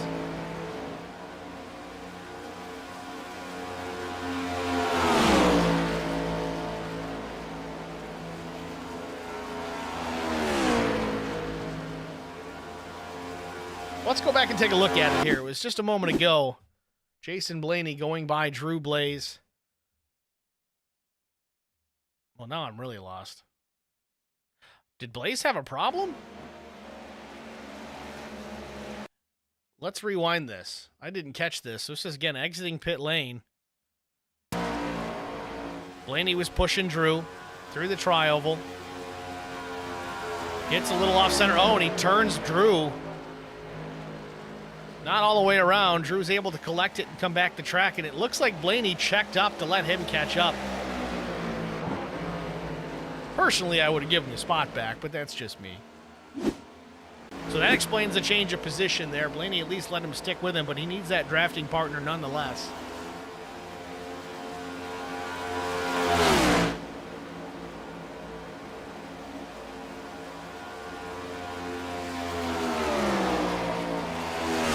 And PJ Cox running back in that third position. Then we look at this group of cars. Chris Klein leading it, then it's Derek Welch, Mark Collins. The NTR drivers lined up, Ken Couch, and you've got Tim Dummermuth, Nick Kolakowski at the back. So 6 cars capable of lining up, getting organized and working together. But Kolakowski is off a ways back from Dummermuth. He's got to get tucked in. These guys all got to be within a foot or less of each other consistently, lap after lap after lap. If they're going to run down these leaders, they're still a ways back.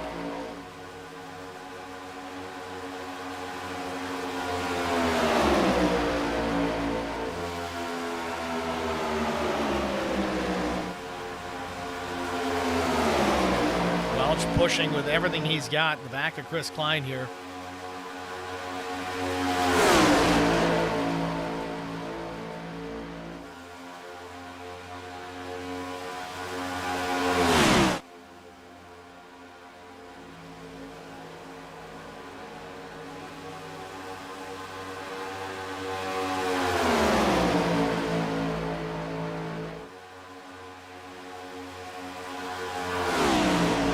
Now, for comparison's sake, Chris Klein's last lap with Derek Welch pushing and that pack in behind, 50.24. Last lap for leader Jason Blaney, a 51.03. And it's just Blaney and Blaze together. No real drafting help aside from those two.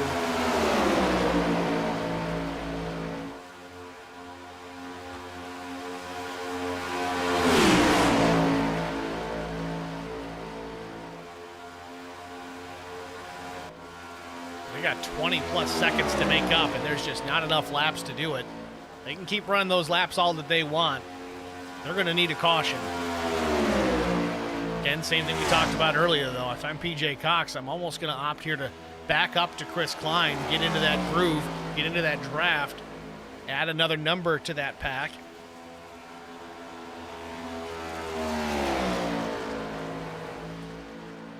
$15 laps to go. Jason Blaney still with the race lead over Drew Blaze.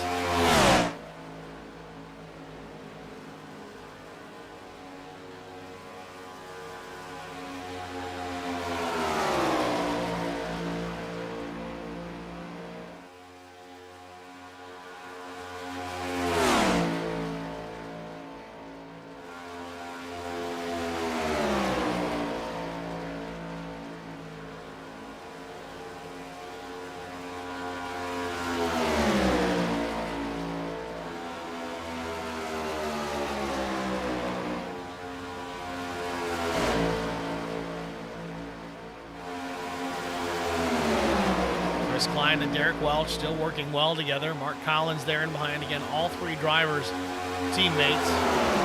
Collins could probably tuck in a little closer. You don't necessarily want to push the pusher in that instance. Got to stay tucked in behind. Again, you look at the leaders and the second place drivers' speeds. 50.93 for Blaney, a 50.94 for Blaze. You can tell they're drafting each other quite well. And here's PJ Cox. Talked about that, trying to draft up with these guys. Might have checked up a little too much. He's going to catch the tail of this draft. He's still going to add a number to this group here. He'll tuck in behind Nick Kolakowski. He has had pace all afternoon long. He should be able to work his way through. But man, he's Gone from third back into the 9th spot. That was a tough one to happen.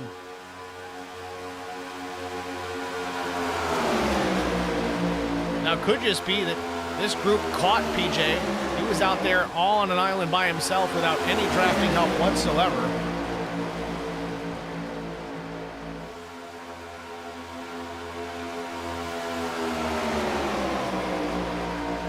Seems this line is split apart a little bit more here. They've got to keep those cars down on the bottom side, though. Keep it drafted together. Keep the line tight. Keep it to the bottom. Shortest distance, the most draft. I mean, you've got to factor all that into it. Now, again, I understand these guys did not take tires on their last couple of stops, so maybe it's a little bit more difficult to keep that car pinned on that yellow line.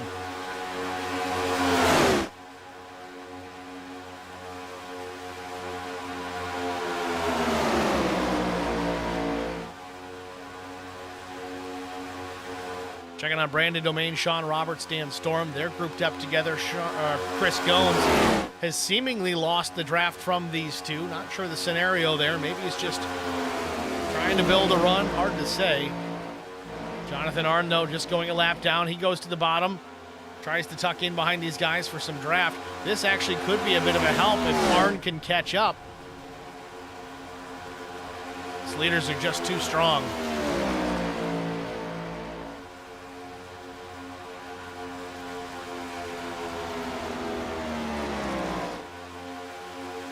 So a 7-car pack, still 18 and a half seconds behind the race leaders with 11 laps remaining.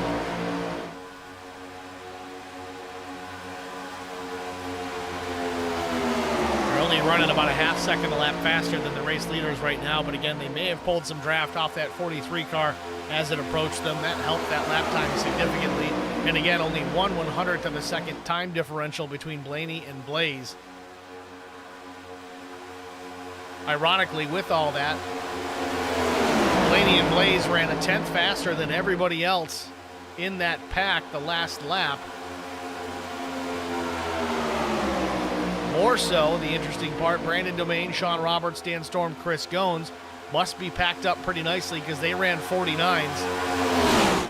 Still way too far in the back to be a factor.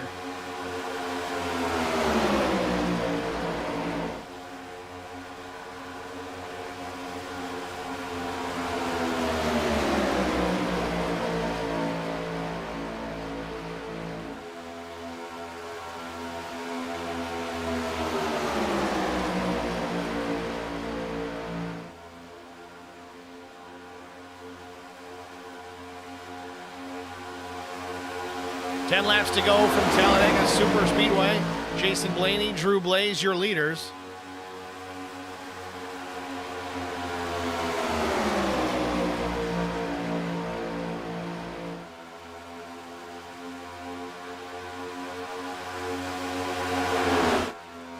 Jonathan Arn has closed into this group here, so another draft machine. Not a lead lap car, but certainly going to play a part in helping keep these two machines out in front of the rest of the field. You can see last couple of laps, they've only cut down the deficit by about a quarter second, and with 9 to go, that's just not going to be enough.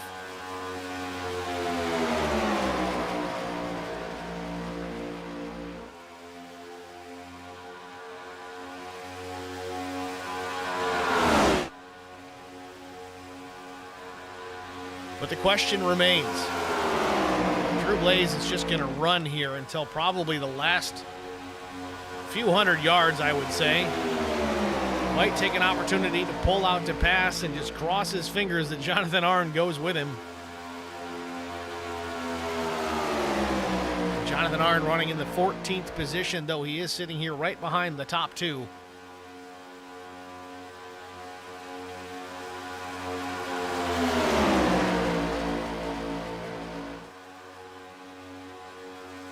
Now, I'll tell you, if I'm Jonathan Arn, I would almost force the issue. Push Drew Blaze to make a move, get him to the front, then tuck in behind Jason Blaney, wait a lap or two, then push him to the front. Let's make it a little more exciting. The lap car kind of deciding everything for these guys here at the front of the field. Arn tucks back in here close. to Drew Blaze through the trioval. Checks up a bit. Car length and a half now off the back bumper. But Blaze is really pushing Blaney here. Tucked up right against the back bumper of the number 24 with less than 7 laps to go.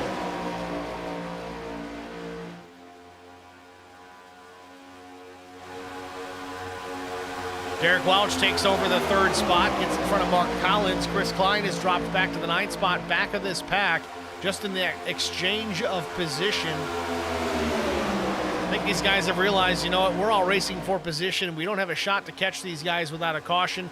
No more riding single file. We've got to make some fun here. Welch running in 3rd. He was so strong here in the midsection of this race. Still would be nice to see something happen here and get these guys all grouped back up. Hell, I'd even take a green-white checker here at Talladega. Of course, it'll probably turn into 3, but...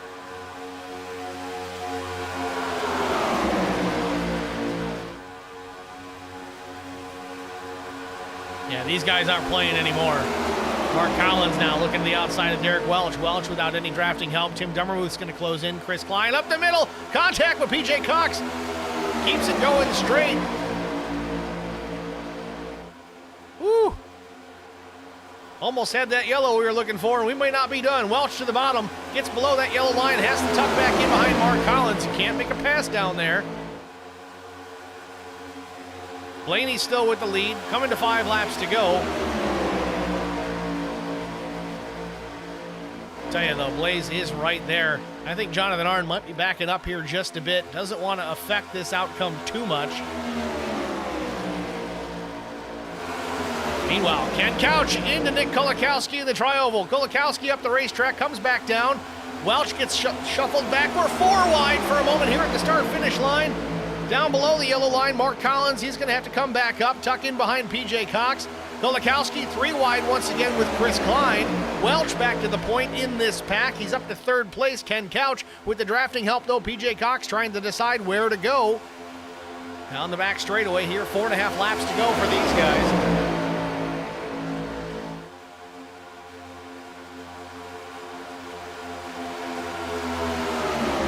Afraid to tear away to watch the leaders with the battles we've got going on here for the 3rd position. Ken Couch has it now. Derek Welch, though, tucks back up in front of Chris Klein. See if Mark Collins can get back up there. No, he's too far back.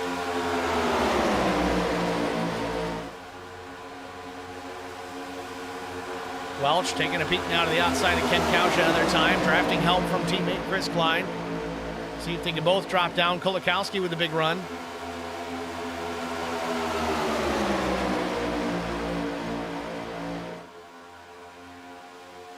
Great racing here from 3rd on back.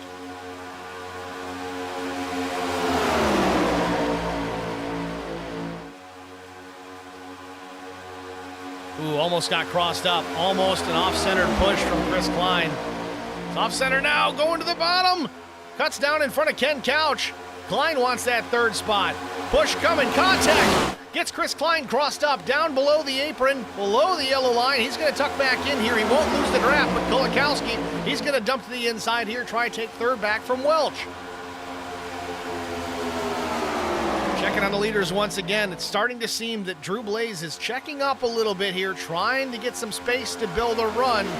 Blaney's got to pay close attention to that.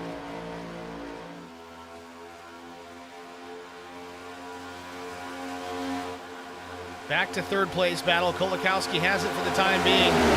Off-centered push from Derek Welch. They get away with it this time. It's just going to get worse and worse.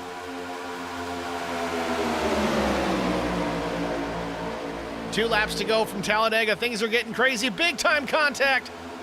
How do they save it? PJ Cox might go around here. He's up the racetrack in the fence, but nobody coming. We stay under the green flag. One car lost out of this pack. Back out front, still Blaney, Drew Blaze, Jonathan Arnn, the interloper there in that 3rd slot. He's actually running 14th, 1 lap down. Of course, if the caution comes out before they get to the white, Arnn's going to get his lap back. And then we're going to have a shootout to settle this thing.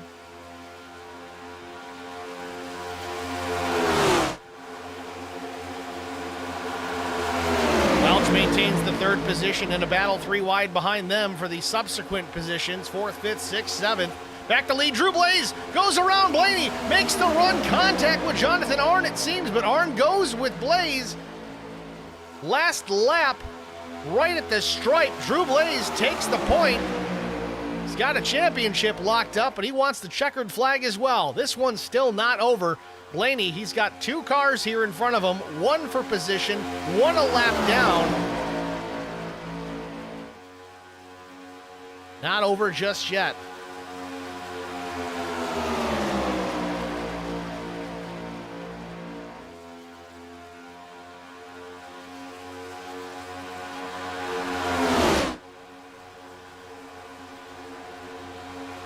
Into the tri-oval. Arnn gets out of the way, opens the door for Blaney to make a look. He's got a little bit of a run, but is it enough? He looks to the inside, coming to the stripe. Drew Blaze is going to win it. Blaney just not enough of a run to get alongside. Drew Blaze wins the race and the championship. Jason Blaney second.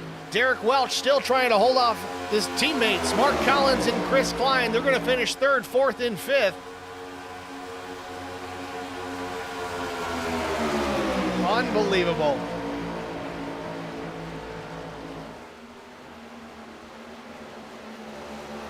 I'm going to try and go back and show you the pass for the lead and eventually the win. Drew Blaze on Jason Blaney. We'll back it up a little bit further here at speed. He got the run out of turn 4. Looks to the left, changes lanes, Days of Thunder style.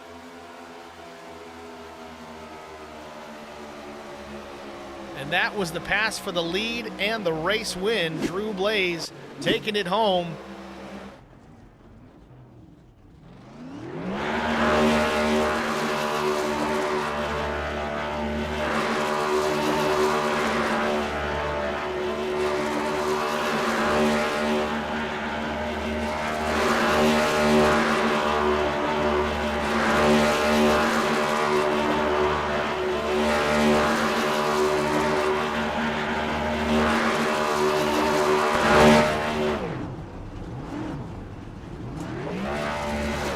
Drew Blaze, a happy camper here at start finish.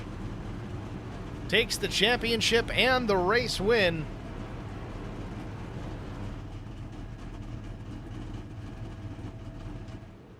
We're going to jump out here, get a break out of the way, and we will be back with our top 3 and our champion after this. I met Marco Scarza when we were doing radiothons for St. Jude Children's Research Hospital. We needed sponsors to help us raise money, and he's always the first one to jump in. I would describe Marcos and his team as upstanding, someone you can trust, and he is just a genuine guy. Marcos has been very generous. He has a genuine concern for people. You need somebody that cares about you. And that's what Marcos is, and that's pretty much what this firm is. The Garza Law Firm. Let us help.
Back at Talladega Superspeedway, the season finale of the Lonestar Racing Cup Series, the Lonestar Championship 99.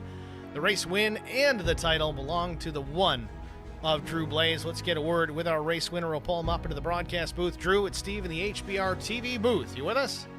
Yes, sir. Drew, congratulations, man. A very well-timed pass for the race win there, right after, or at least coming to the white flag.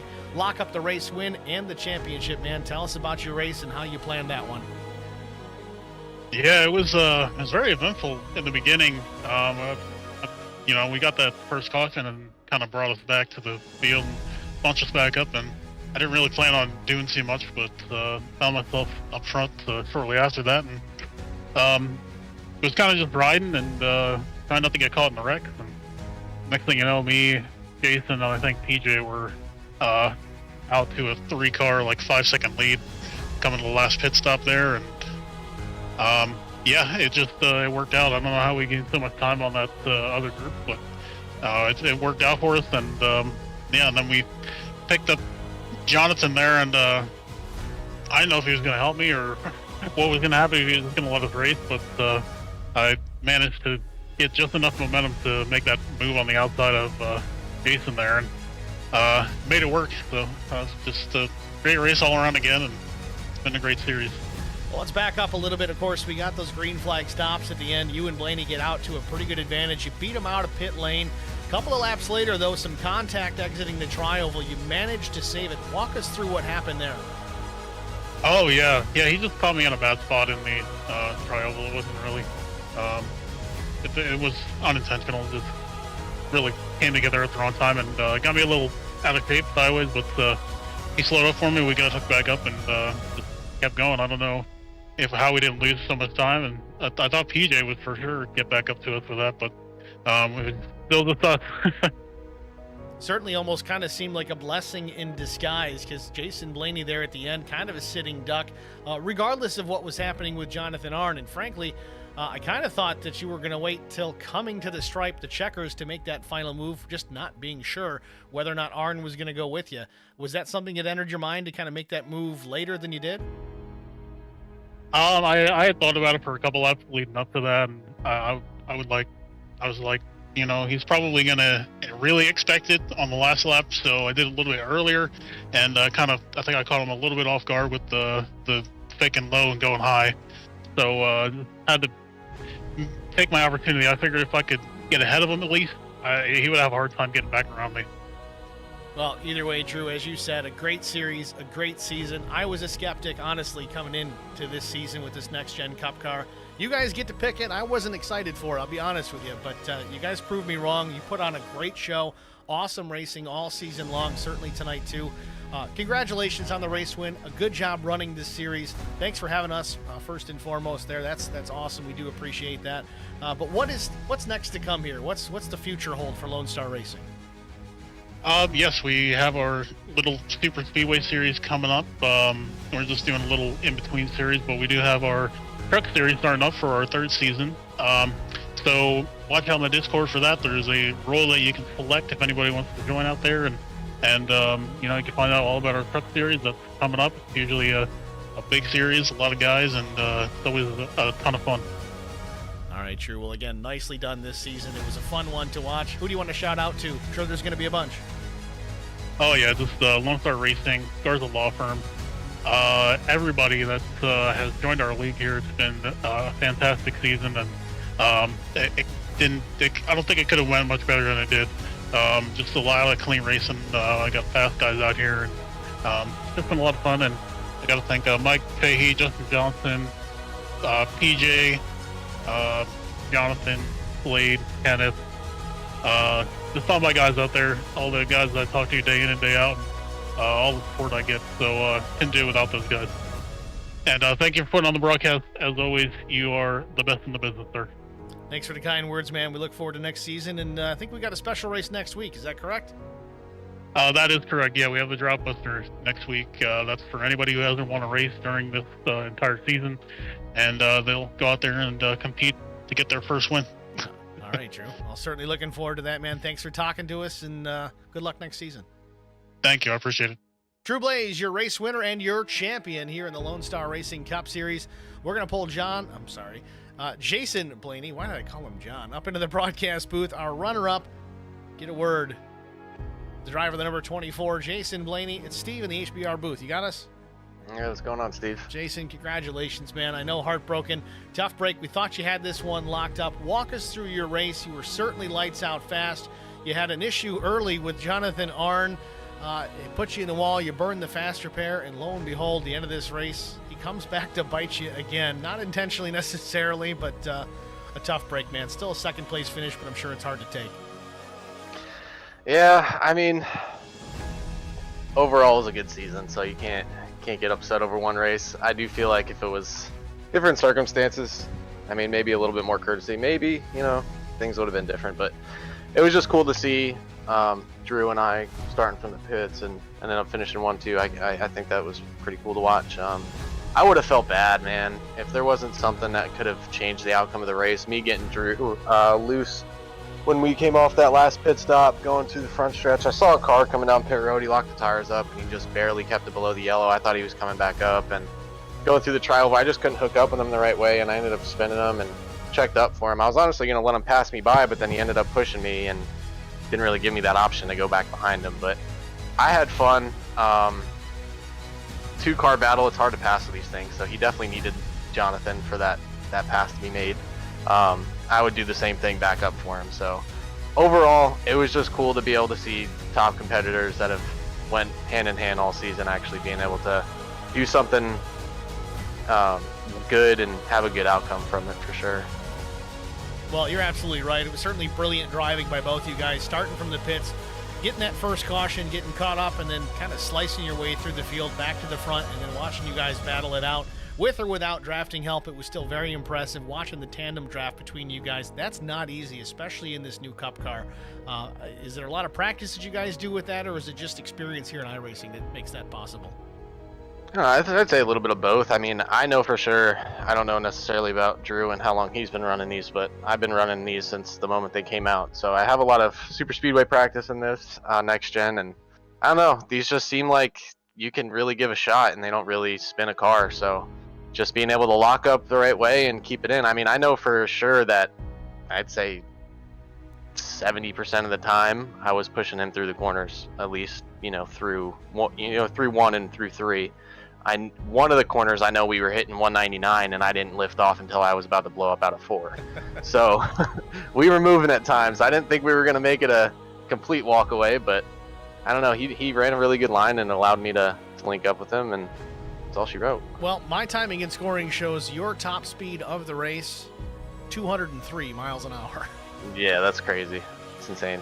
So, again, congratulations on the second place run here at Talladega. I do have to ask, are you going to be around for their third season of the Truck Series? I don't know. I started a new job. It's going to be kind of restricting. I don't know if I'll be able to do it full time. I don't know, to be honest. That's going to be kind of a toss-up for me. I'd like to be able to stick my head in here every once in a while and compete against these guys. They've really made a good year, and I've made a home here for sure. Everyone's just got such good racing etiquette. I mean, we stay green so much. The racing's so clean yet competitive. I don't think I've really been able to see that very much at all in another league on the sim. So I'd like to, if I can. Well, we certainly look forward to it. If you're going to be around, obviously more than welcome. We love a fast, aggressive guy out here. Nice job again. We wish you the best of luck, man. Who you want to shout out to before we let you go? Hey, I say it time and time again. All my teammates at Fueled Up Motorsports that drives me to become a better racer. Nate Lyon to give me the spot each and every week and give me a pretty stout season, even though it wasn't a championship winning season. We still had a lot of success and nothing more that I can say other than I'm proud. Clark Heating and Cooling, New HD Media that allowed me to run this car and run with you guys this year actually gave me the opportunity to have this experience. So big shout out to Bill and everyone at New HD Media. Swift Home Buyers, Admin Box, WJM Motorsports, W Energy, and you in the booth, Justin Johnson, Drew Blaze for doing a great job in this league. It's definitely been unforgettable, that's for sure. All right, Jason. Well, again, thanks for talking to us. Again, hope to see you in the next season, at least for a couple of races. And good luck, man. Talk to you soon. Take care, Steve. Jason Blaney, your runner-up here at Talladega. Next, we're going to go to old DW, Derek Welch.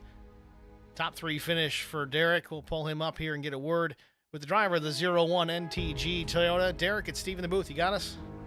What's up, bro? Derek, congratulations, man. A hard-fought third-place finish, a beautiful run, led a bunch of laps here tonight. And you guys, man, you put on a huge show in the closing laps of this race. Talk about it. I never drove so hard for third place in my life.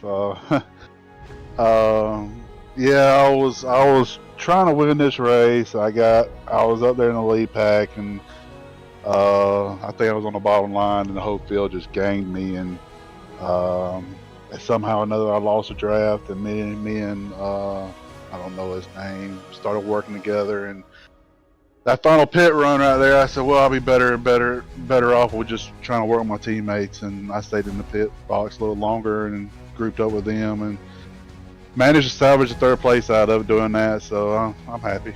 Well, we kind of talked about it just before you guys had come down to pit lane. It's, it'd almost be beneficial for Derek to back up to this pack, kind of work together and work towards the front. You kind of did the same thing just through the pit cycle instead.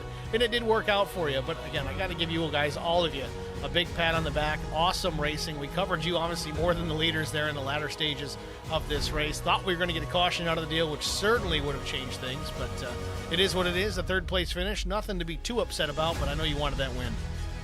Oh yeah, I wanted that win bad. I've been up there pretty much the last part of the season. I've been running top 5, and something will happen at the end there. And these guys are fast, and I felt like I got better throughout the season for these next gen cars. And I was hoping to come here and at least get a win at Super Speedway. I know I hate them. I hate Super Speedways, but I know I'm good at them. So, but it is what it is. Third place, hey, I'll take it. So moving on to post LSR Cup season, we're going to see you run any of this truck series they got starting here pretty soon. Yeah, I actually signed up for it today, and I'm gonna give it a whirl. I'm not a big truck fan either. I'm more of a Xfinity Gen 6 cars or the more Lucy type cars, but trucks, I just can't keep the tires up under them. I'm gonna try to get with Mr. Millet and see how he does it, but but I'm gonna give it a whirl. Well, Derek, again, congratulations on third place. A nice season also. What have you got in store, in the works, as far as things with NTRL goes? Well, we also got a next gen season underway now. We raced last week. We was off this week. We raced last week at Alders Club. We had a 40 car field, and I can't remember who the winner was. I think Larry Dickerson beat Millet and Steven at the last lap. A stunner right there, and that was a great race. But we do have next gen underway, the Gen 6 Super Speedway and the late models underway at the NTRL side, and we got the trucks coming up in September that you're gonna be covering. Hopefully Xfinity whenever we get that covered too. Trying to get that figured out. We just gotta add an extra day to the week somehow. Yeah. Well, Derek, thanks for talking to us, man. Before we let you go, who do you want to shout out to? Shout out my teammates, Chris, Mark. I wouldn't be able to finish without them tonight. NTG, all my sponsors, Martin Sports, DEP, paint these fabulous paint jobs for me. Sim Gear Central, one of my sponsors, and whoever else I'm missing. But and thanks for the broadcast, man. All right, Derek. Well, thanks for the kind words, man. Good season. Certainly wish you the best of luck in your own leagues and going forward here in the LSR Truck Series that's coming soon. Thanks for talking to us, man. All right, bro. It's Derek Welch, your third place finisher here at Talladega Superspeedway. That's going to wrap it up for our top 3, but let's take a look at our race results. Of course, Drew Blaze, your race winner and champion.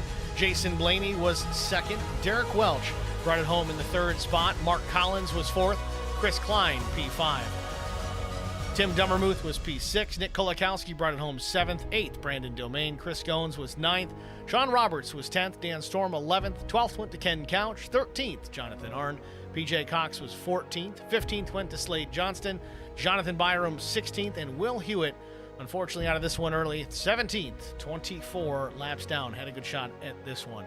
Thank you guys all for watching. Certainly thank you all for jumping into the stream chat, those of you that did. If you haven't already checked out the website, hbrtv1.com, we've got some screenshots in there, some photographs from each races stylized. You got the live tab. We're going to have some real racing pictures added up there here as the season gets rolling on. We get out to some of these live events. We do appreciate you visiting the site and just checking things out there.